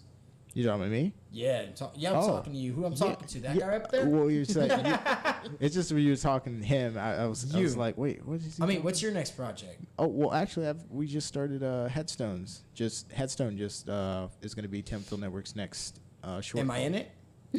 No, you're Do you not. wanna be in it? You're not in it, but that's the thing that I'm going to be producing that one. So we're still finishing up Good Friends, the editing part of that. Can I be in your next project? Yeah, you can be in the next project. Please, So here's who's okay? in Headstone. Sharon Pack Withers is in Headstone. She's directing it? No, she's in it. She's an actress. No. If she was directing, that'd be cool. Well, she's Sharon's a a sweetheart. She's great. So basically, it's a really short 2-page film. That's kind of what Tampa Film Network is trying to do right now, while we got the other stuff finishing up. But she's in it because she comes to class the most. She was there to be in it. So the next thing that we do, it'll probably be Chevy, because she's like the second most active person in the class. Chevy. And then you should probably be the next. You got to come to class to be in that stuff, because that's a great. Hey man, that is like a I'm great. not criticizing you. I'm just telling you that's why. That is actually a great, just a great little story for you to tell, like a little great anecdote. Like, you have to show up in order to get the next job. You ever hear the expression, you must be present to win? Or you must be present to participate? But it's true. And then sometimes, when you're starting off as an actor, that's not true. I can't remember for the life of me. I cannot remember. There's a comedian, and one time he was telling a story. It was just like a regular story. It was just on a podcast telling a story, and they were talking about how he got into the business. And basically, the short story is basically he was an extra. He got he worked with one of the people there. One of the people took him to a bigger production and to another bigger production. And it wasn't like he was doing things like acting. He was actually doing things like, go get me the coffee, go get me this and that. And eventually his friend got to a point where he could tell he could basically bring him to all his shoots, and he would get more and more acquainted to people. And that's how he started his career. Mm-hmm. Basically, that's his career took off. He, somebody just gave him an opportunity. He drove an actor, a pretty big actor, to the airport, and then drove him back. And next thing he knows, the actor gives him, he's like, call this guy. He'll hook you up with this, and that's how he got his first big break. For sure, don't do that forever, because some people will have you doing coffee forever. Well, of course. Sometimes, at some point, you gotta say, look, hey, this was cool to start, but I'm ready to do other try things. something Exactly. else. I've had one or two experiences where it had to do with being paid for the level of skill you're at. So it's like, oh, this was cool to start, but now I'm looking to have a little bigger percentage, because you guys are depending on me. So that should be cool. Either pay up or shut up, basically. That should be cool, or I can just go and just do my own stuff elsewhere. I ended up going elsewhere. There comes a point where you're not getting as much of a relationship, so you just gotta be like, call it quits. It takes a little time to figure out what you're worth, but once you know, it's up to you to start making moves. Yeah. You can't just know. You got to start taking chances and doing stuff. So, did you work with that same person that you were saying was bossing people around before you gave him another chance? Is that what happened? The one in Chosen Woman? Yeah. Are we talking about Chosen Women? Is this the one where all the drama's at? No. We're not talking about Chosen Women? No, this has something to do with Survival the Apocalypse. All right. Yes. So the person who was in the drama today, they're not the people we were talking about before. Oh no, I was just explaining to him what happened. This was happening recently, but it was just something getting butthurt over one thing. Okay, so this project, for people who don't know, it was about the Chosen Woman, and she felt left out. But that's what happens when you talk shit. Thick skin, man. You gotta have thick skin in this industry. I hate when people get so mad. It's like they start to threaten you with, hey, if you don't give me, if I didn't sign a contract, and what you did, I hate when people say that, I don't want you to play in theaters without my permission. I'm like, fuck your permission. I put a lot of money into that film. Yeah. But that's the thing I hate when I first heard about that. Some people will try to pull that card on you. Yeah, I hate when people pull that card as an excuse. They love attention. I don't care if you signed a contract or not. If we made it, if I spent the time and effort to make it, it's playing. Same me. Cut them out. I spent $40. That's what we agreed to. Cut them out. I spent $40 submitting Chosen Woman to the SSSF. I'm not gonna fuck it up for nothing. And I got nominated. Hold on. Congratulations, Let's brother. okay, can you tell us again how much you spent? I didn't spend anything on the movie. I'm just saying that I spent $40 submitting the film to the festival. $40. See, for a guy who does, you said you didn't have a job. That is a fortune for a person who doesn't have a job. Found his way to make it. So I spent. It's like it just really depends on the degree. I spent about $300 on Visions of Love because I worked as an actor at an acting gig down at Larry Park Zoo, and I made about a total of $700. So no. I made a total of $900 actually, and so I used half of that money for Visions of Love, and because I took a lot of responsibility, because I saved up some money too, from the Halloween one. This was all for the Christmas one. Mm-hmm. But I saved some money from the Halloween as well, at least about $700-800. I did fucked up when I wasted on the clubbing because I had a bad friend that he took advantage of me. Thank God I don't talk to him anymore. So fuck that motherfucker. Bad friends in low places. Bad friends. That's why they call it good friends. Good friends, correct. Not shit friends. Anyways, this was he just talked. My boy Adam and I were having a conversation just about that, but. I fired about 6 to 7 people from Smile the Apocalypse for this film. Yeah. How far are you done with it percentage-wise? Would you say? I haven't started filming yet. That's the thing. Oh, okay. So you're in pre-production basically, and you're already getting all these. This is running into people, things. finding the right people is what you're doing right now. I want people that is open to non-paid, can volunteer for free, help out, don't give me any financial reasons to back out. Just saying. Have reliable transportation. And have a car of your own. You're asking a lot. What I'm saying is that you have to have transportation. Because not everybody's going to give you transportation. Yeah, that's fine. I had to fire 3 because of that. Because of transportation? No, because of the fact that they just couldn't show up. They told me that they're gonna look for a job and they can't find anything. Like, if you feel like you don't want to do it, don't do this for the film. Just do it because help out your friend. So people who are basically you're a person saying, of your word, and you said you're going to do it. So people are basically saying, I'm interested. However, I'm in the middle of looking for a job right now, so if it happens to come up, I may have to cancel. Those are the kind of people you're firing Sometimes right now? I've gotten quite often that. Okay. But some people have offered to help, but, scheduling and all, and, they're going to be busy. I'm talking about the people who, flaked out because of schedule and all. I'm like, people who have already agreed. Yeah. To something, that's the thing. And that's the thing. We were supposed to have a group of 4 makeup artists, and I fired 2. One just now because because she was supposed to respond back to me within 12 hours, and it's now. Show. Let's see, that's 12 hours. That was 4 o'clock, 12 hours. So right now it is 8:42. It is 8:42. About if 24 hours pass, you're fired. You're out. I hate, this is the thing I hate, and this is what you also tell me, and I also learned this from you. I don't like when people say that they're interested, and we give them that role, and then you suddenly lost that interest because of excuses, etc. And you told me this one thing. It can mess up a commitment. It can always mess up a commitment, and it can. I'm not saying that it's gonna ruin your chance next time. Thank God it didn't ruin.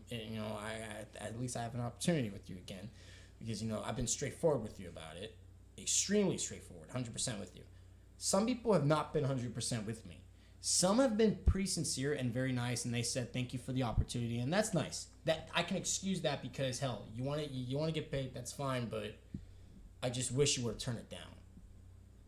Because if you knew that was gonna happen, you knew that was gonna happen. Yeah. There's no excuses. You knew you're gonna quit because you don't want to do a non-paid film. Just admit it. It's not a shame. It doesn't shame. It doesn't. It's not. It'll make you a better person if you tell the truth instead of lying in the industry. And that's another thing I don't like about in this industry. You lie in the industry, that's also burning bridges. Am I right? Dude, what are you talking about? Acting is lying. You're basically. I'm talking about in terms of flaking. Yeah, scheduling. So let me ask you this. No, but I'm saying if you're in an industry where your job is basically to lie on screen, what do you expect from them in real life? You're trying to say you should be expecting actors to exactly lie. To lie. That, but, I mean, that's part of their craft. What I'm saying is that I always try to. I'm saying is that if you're gonna flake out, be honest and straightforward, because honesty is important and it shows that you're a better person in life. Yeah. But yeah, people are gonna fucking lie in the industry, obviously. But I'm just saying, for some people, that just because you see other people do it doesn't mean you should do it. But look, one of the things that they tell you, though, is like, you go into a casting. Right. Can you ride a horse? Of course I can ride a horse. But you can't ride a horse. You can't ride a horse. You go home and you find a way to ride a horse. Mila Kunis was 14, and she lied about her age to be in that 70s show. But I gotta admit, Mila, that's what started her career. If it wasn't for Mila Kunis, she would have never been. But that's the thing. That's a selfish decision that people make when they. If you're hungry enough, I think you. When they knowingly take an opportunity that they know that you're either going to flake out on or and that's selfish, they can't yes. do. It's selfish, and what happens when you don't show up is not only do you ruin it for the director, producer, whoever you're scheduled with, but everyone else who's supposed to show up on that day, who's depending on you because you're in an important role. Now their time is wasted.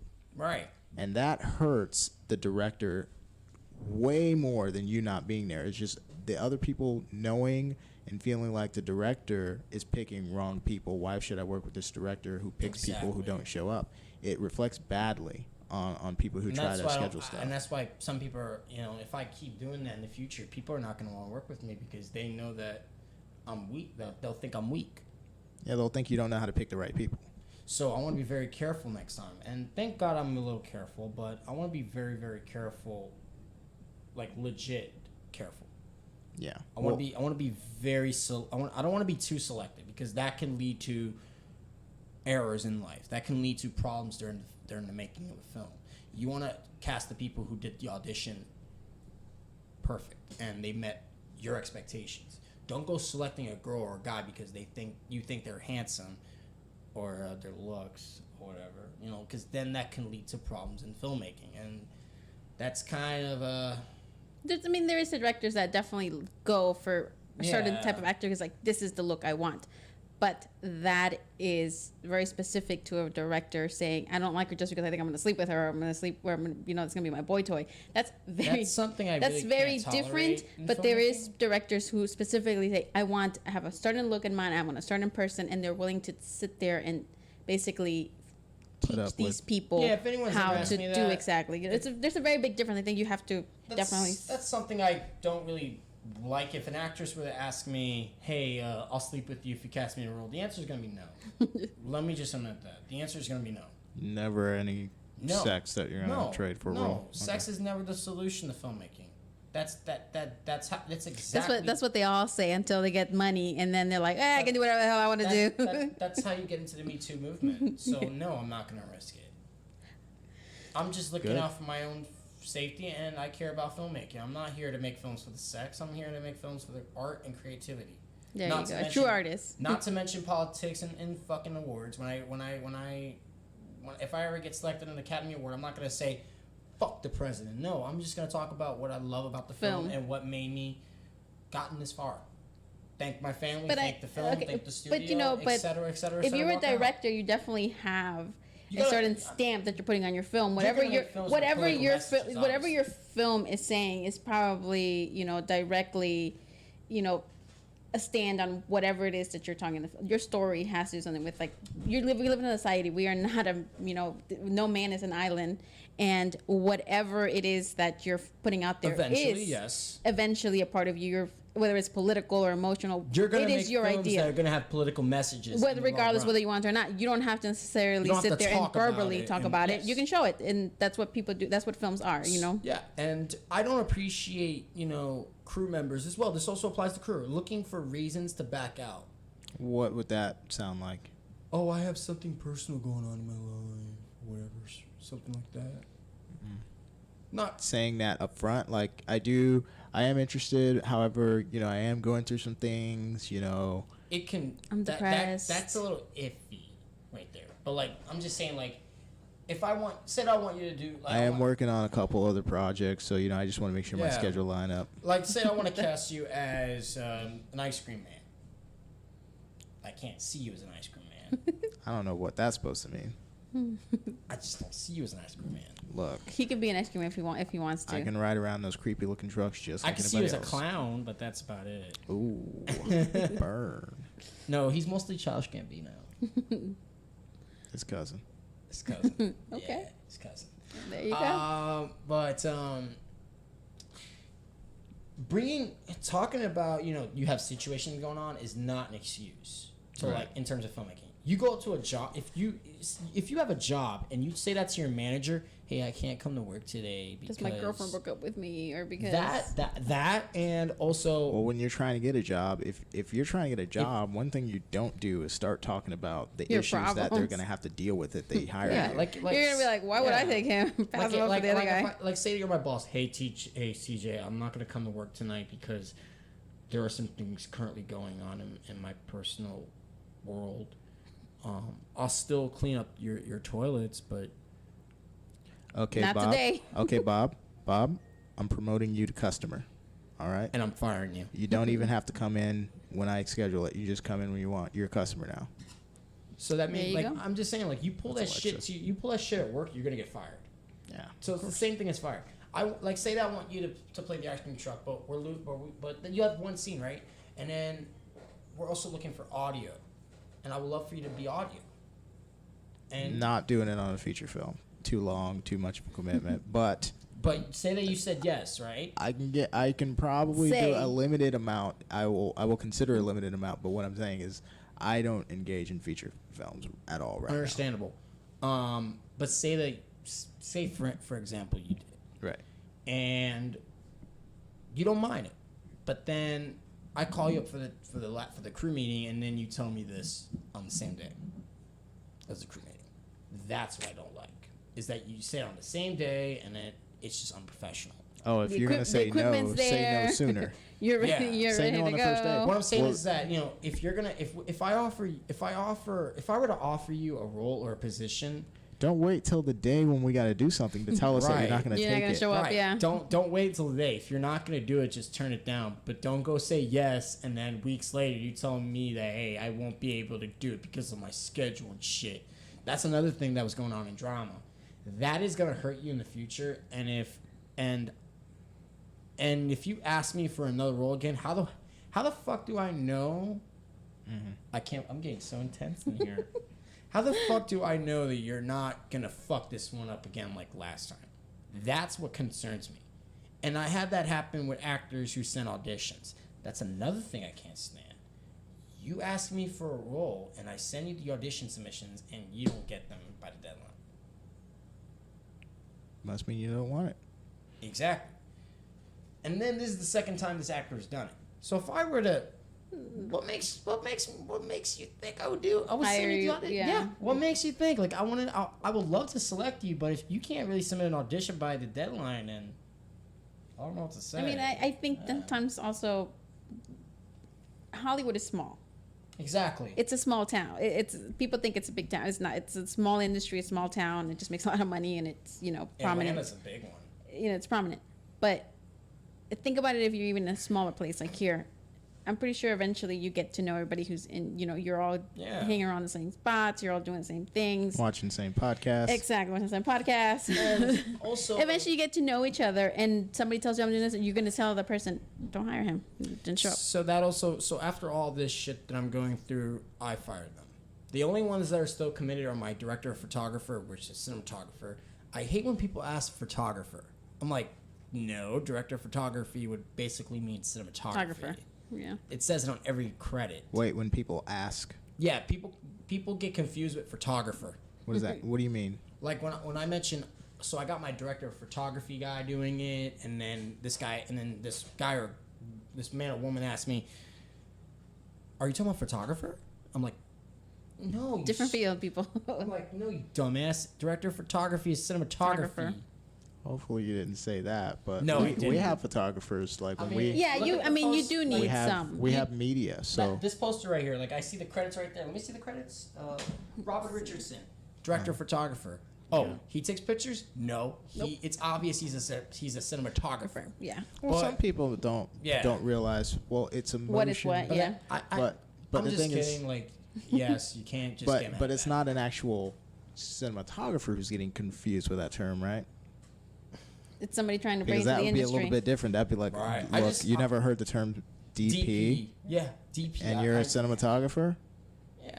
All right, we might have an issue here. Well, no, my cinematographer is not confused with it. It's just Okay. people I talk to about it get confused. With the DP? Yeah. Yeah, a lot of people. a lot of people don't know what that is. We don't use that term anymore. But yeah. in TFN. My DP and AD and unit production manager and my makeup artist are the only ones that are committed. Only ones. I got my audio guy finally. So finally I got an audio guy. They're hard to find, man. Well, I had to fire him. And I fired him to the cashier role too. Sorry, but Talking about an actor who's trying to be an audio person? I don't know. It sounds like a yes. That sounds like a yes. I don't know if I did the right thing, but when you leave audio and sorry, but I feel like I was hurt. So when they leave one position, audio, and then they try to Get be into the an actor. actor. Is that what the situation was? yeah, it's like if you want to fire me, like I understand shit. I mean, I'm really bad at my job, so I understand if you want to fire me. Shit happens. But another thing is that Well, the thing is, you gotta fire. Well, you have to make a decision. Like, if you recognize that somebody is either going to be a problem or they're being a problem, if you're in a leadership role like the director or producer, it's irresponsible for you not to deal with that because it hurts everybody else. Like, if I'm on your production and I know that I don't have an issue with you, but I know you have an issue with somebody else, and it could possibly impact me possibly showing up and having my day wasted because they don't show up, I would want you to deal with that. Or else I don't want to be involved with your production because I know that's always looming as a possibility. Correct. So it's like that you have to make some kind of decision and deal with that. And that's just, yeah. You got to respect every production that you participate in, no matter what your level of involvement is. You got to respect everybody's time. And another thing is that, especially they didn't sign the contract, so I can understand that. But especially if you sign a contract and you do that, that is extremely unprofessional and not a good idea. So why do you go through the? I don't know that everybody uses the release forms and contracts and things like that. But do you feel more secure when people sign on the dotted line for productions like that? I feel like when people sign a release form, it shows that they're committed, and they can't make any excuses. I would say like it shows that you are committed. It shows that it's official. Okay. However, there are times where it does happen. Where there are times where is that like a standard practice you always have? It's always a standard procedure. It's one of those things where it's better to have it than not to have it, right? Yeah, because I can't tell who's committed and who's not committed, and I can tell who's committed. And It's that extra step of security. Yeah. Plus, this other makeup artist did not get back to me. I mean, she had 2 jobs. 2 regular jobs? Yeah, and why'd you hire her? She was like, pick me. And she showed passion. But just to, again, going to that, a person who's a makeup artist, their 2 main days of work. Well, their 3 main days of work is usually Friday, Saturday, and Sunday. That's the days that we were filming on. And those are their 2. There's other because I know a girl who does weddings, and I know a lot of people in the wedding industry. They only work 3 days a week. The rest of the week is just prep and things like that. Like that, those are the days where they make money to pay the rent. Those are the only, You mean the other days, the Monday, Tuesday, Wednesday? They don't do a lot of times. That's just prep. A lot of times it's just like, if you're a makeup artist, I'm assuming let me clean my makeup brushes. It's like. Well, he's talking about somebody who has 2 regular jobs. Yeah. Oh, on top of the. Oh, okay. What I'm saying is but if their profession is actually a makeup artist, their 2 days of work is Friday, Saturday, Sunday. Those are their 3. A lot of stuff is happening on those days. I don't understand. Those are the event industry days. That's the schedule. And when people say like, so I'm very sorry, sweetheart. Like, don't fucking sweetheart me. You know what you did was wrong. You know you weren't gonna do it anyways. Yeah, sorries ain't worth much. Sorry could kiss my ass. That's all I care. I hate hearing You know what we excuses. should. I hate excuses. I'm telling you. You know what I think we should all just do? Just be people of our word. If we say we're gonna show up, we're gonna show up. If we say we're gonna do something, we're gonna do it. If you're committed to Let me tell you stay something. committed. Let's also stop stabbing people and raping each other. How about that? Like, let's be people of our word. Raping each other? Yeah. So let's be people of our word. Let's stop stabbing each other and let's stop raping one another. I so didn't mention it's any like names. I didn't let's say any stop names. doing all of that stuff, and maybe we can have a better society. I don't know who you're talking about, but I want a there list is of people when we get off this podcast. As much as about the stabbing and raping people. I mean, everybody in Hollywood apparently is raping each other. As much as I don't want to do it, although TJ kind of feels the opposite about it, so he really wants. So we talk about it, and the reason we're not saying this to like disparage people. We're saying this because we've had experiences like this on set, and it's a good way to vent about our problems and without calling them out. And he's being real nice about the fact that he's not dropping names, but this is just you got to understand that there's a lot going on besides you and your involvement with a project. Yeah, that's the whole there's thing. other people you can't relying make on selfish decisions. And the message of this and in our next podcast, when it's just you and me again, we're gonna be talking about this again. We'll be dropping names.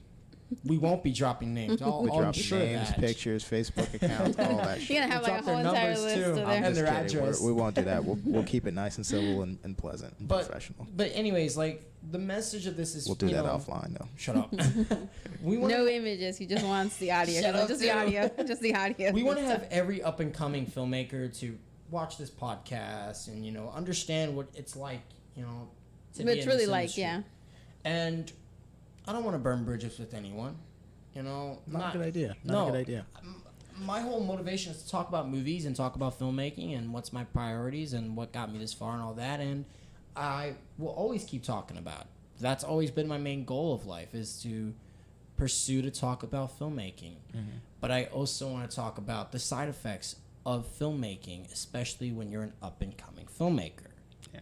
Just understand that you're not an enemy. Nobody's an enemy. Nobody is right or wrong. You're entitled to what you want to do with your life, and that's what's important.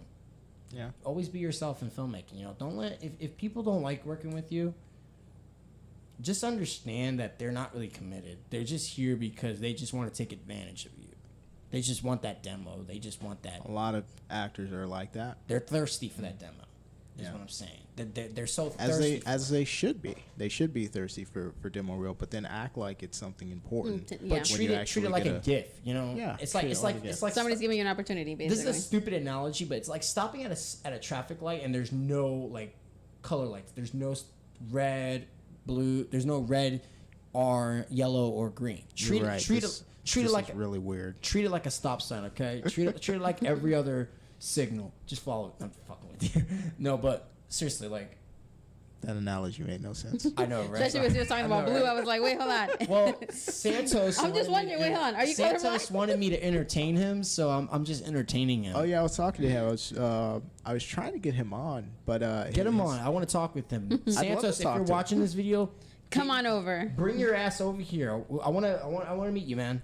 I want to meet you, bro. We'll get him on. It's just like his schedule's not lining up right now. But what I'll do is come on in, brother. We need you. We'll get Kamari to talk to him because I want to meet Kamari too. Our schedules be. You haven't met Kamari yet? Not yet. Oh yeah, that's right. It was just me here last time. I have not met Kamari. But listen. Anyways, well, Ruth is a host too. She's just she's not committed yet. You just came in. No, I just to be honest with you, like I said, I've had a lot of things going on. I was at a trade show. I was out of town. Actually, I was gonna ask her if she wanted to be a host later because she's kind of like a regular appearance now. But regular. See if she would on the regular. She's good at interviewing people. But am I? I think I am. So another experience that happened. So what's the resolution on this experience? Hire people that are. No, I mean, you ended up just just firing them, everybody, just not and dealing he's with looking it? for people. And so when you, hear that. when Hey, you fire wanna, people, is it like you want to post a job listing here? Go ahead. when you fire people, do you Kinda like just Craigslist. Yeah, exactly. Just do you end up post good it on terms, the or podcast. do you feel like, hey, it's just not working, so I'm just gonna have to let you go? That all do you do? depends. That all depends on how they react. If they get so mad because I have to let them go, then definitely on bad terms. Like I've had this one guy that I just didn't appreciate. He never showed up to the table reads. We had a Skype call, and that was it. We were just talking about. He was telling me that he's down to do some crew work. He never showed up. Yeah. He never. You gotta show he up. never fucking showed up on day one. He never showed up to the table reads, and that's important. And that's when I fired him. Yeah. That's an indication. Yeah. Of, And then he gets so mad. An indication. I was just about to say that. He gets so mad and starts to lecture me by saying, don't burn bridges. I mean, I offered my, I offer some assistance on my fillabilities and shit. Don't offer me, don't just burn bridges and then offer dates. And I'm like, I made a mistake. I always autocorrect. What I mean is that, don't let him go and then offer dates. What I should have said was this, I have to let you go. That was it. Yeah, that's probably the. Just try to keep it nice, and then if clean, they ask and you why, polite. you honestly look. People can never argue with. Well, people can argue with the truth all the time. And then he called me butthurt over that shit too. But if you sit there and be like, look, So, yeah, I can't. with fat terms. You just. I've explained to people all the time. I'm the kind of person that I can count on my hand. Maybe the 2 people who I ever. If I'm doing something, there's 2 people who I would go to, and then I know exactly what kind of things I would ask them to do. I am the kind of person that I am willing to give you a chance to work with me. I go, it's a pleasure to work with me. It is. You should be honored that I would even ask you to show up to work. No, it really is, because we're gonna get this done, and we're gonna have you're gonna have satisfaction after it's done, and I'm gonna be very nice to you. I'm probably gonna treat you to lunch. Right. I'm gonna, it's gonna be really nice. And but if you don't show up, if you don't come through, that's gonna be the first and the last time I've ever asked you to work with me. The last thing I want I'll is to finish the I have project. a very similar policy. I have a very similar I'm not, policy. we're just gonna get through this. We're gonna work it out.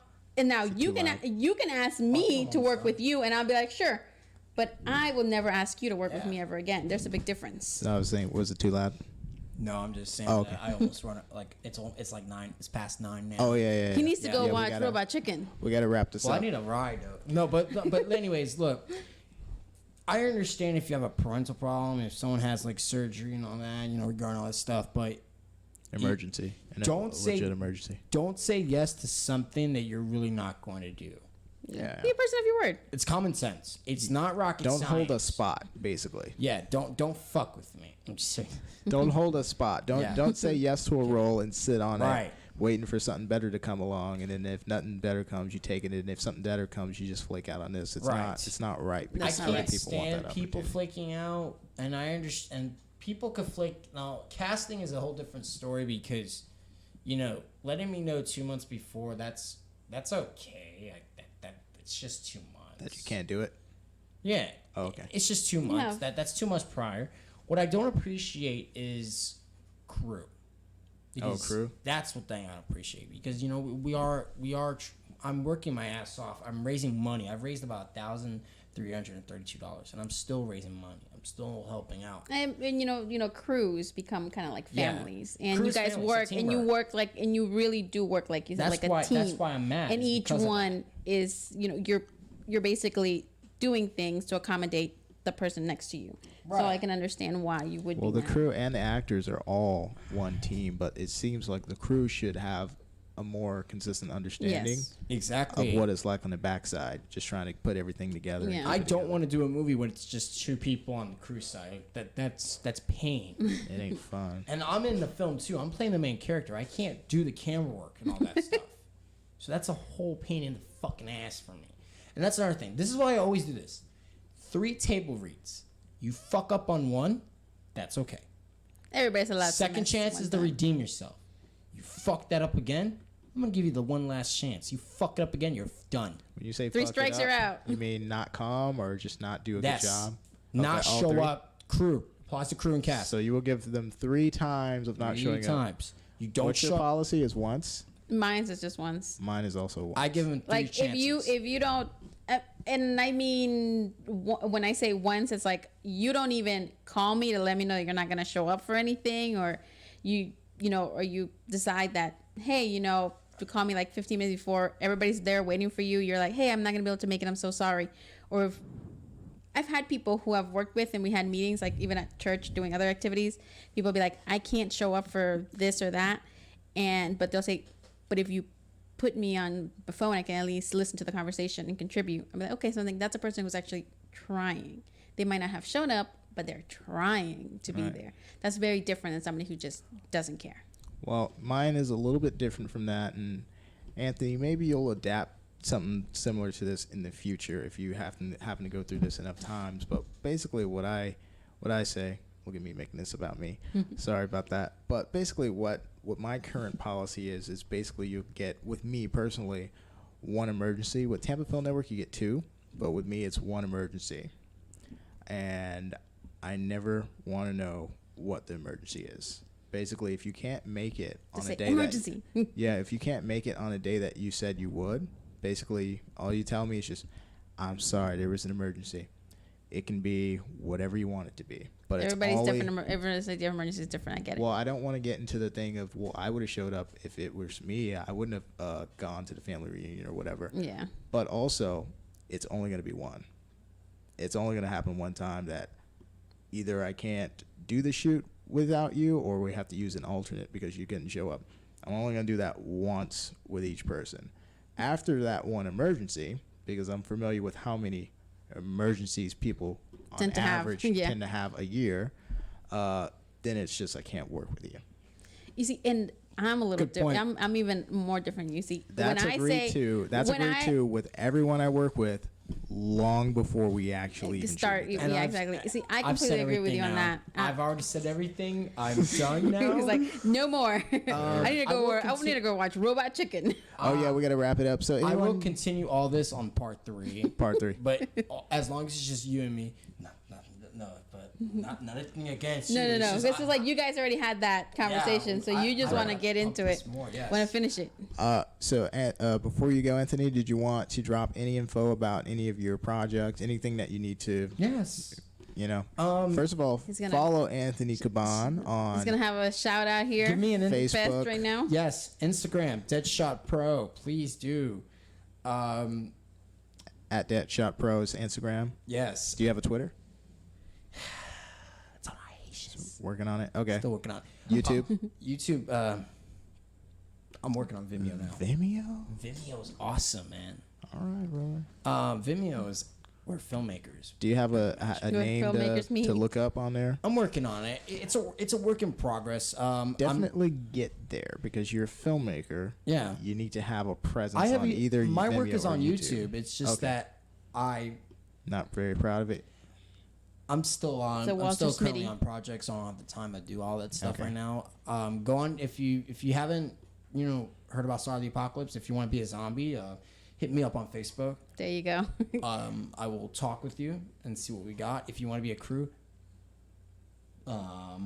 message me and give me your, we know the criteria because we talked about it here. You already know the criteria. Are you looking for any particular crew right now? PA. Need a PA and a gaffer. That's it. PA gaffer. Do they need any experience, any gear, anything like that? It doesn't have to be experience, or it could be experience or not experience. You can bring the gear, or we'll have the gear. We got some gear coming. That's why I'm ordering the gear myself. And we need an assistant makeup artist that won't flake out. Okay, so they have to be able to tell time. Exactly. They have to be able to tell time and block off something in a calendar. They have to know how to do those two things. And avoid emergencies. Mark those calendars. Make sure you make those plans for film. We're also raising money. Go to GoFundMe. Survive the Apocalypse on GoFundMe. I will make sure that he posts the link. Make sure you say that very clearly because I actually don't know what the title is again. Survival of the Apocalypse. We're raising money on GoFundMe.com. I will make sure that TJ will send the link, post the link in the description box below. Absolutely. And be sure that if you know anyone that wants to donate, that likes the arts, anyone that is a huge lover of film, it will not hurt to ask. It doesn't hurt to ask at all. So please spread the word, share the word. And there's a limit, Make right? sure. We don't want people giving too much money to the production, right? It can be anything. It really. shouldn't be over $2,000, right? That'd be too much. The budget would be like $2,000. Okay. No, so it's I basic. mean, you can donate $200. You can donate $300, $400, $500, $700. If you donate, Why not 800? Why not 1,000? Call us now. We have operators. Why not blow the standing budget by. out the water? Call me Just- at 1-800. .com. Operators are standing by. Batteries not included. Are we gonna have the dog doing the hula hoop in a minute come But out? seriously, donate $5, $10, $25, $30, anything over $30, like $50, $100 would really help. So again, And of course, follow Tampa Film Network on Facebook. Just type in Tampa Film Network, Instagram, Tampa Film Network, Twitter, Tampa Film Network, YouTube. And I want to thank you for tuning in to Tampa Film Podcasts. We'll be back next week. Next Friday, That's we right. got Joe O'Connor coming on. He was in Good Friends as the bad guy. and then the other he's next Friday, awesome. I'll have me. And the other next Friday, we will have Anthony back. Of course, you we ready got to for hear that? more of that drama. Yeah. Next time, I'm going You to guys start the gotta finish recorder. it. As soon as he walks in, the recorder's going. I'm April- catching it all. And I just want to say April 12th. one last thing before we leave. Okay, Absolutely. I did read those rules and while we were sitting here. You do have to show it. For the Academy Awards. Yes, for the cameras, you do have to show But it in do a we- theater. but do we know at how least if it's in long? LA, a week, and it has to have at least 3 showings. But do we know how Per day. long that rule has been there? That's not a Netflix rule, right? No. That's It's been those there? are rules that have been. That's why almost every film that's Okay. ever gotten has to be shown in theaters. Okay. Whether it's here, it doesn't have to be nationwide. It has to be in LA. It says it just has to be in LA. So there we go. I got the information. All Needed right. to say it. And April we 12th, catch Kamari, shout out to you, brother. I know you got sick, and I hope you're feeling better by next week. Thank you guys so much for watching. And same thing with Adam Oliver, man. Dude, I hope you recover, bro. We're all praying for you, man. Diseases is really fucking difficult. So we're praying for you to get out of that place. We're praying for you, bro. Shout out to Adam. Get well, brother. All right? Get well. All right, and peace. We're out.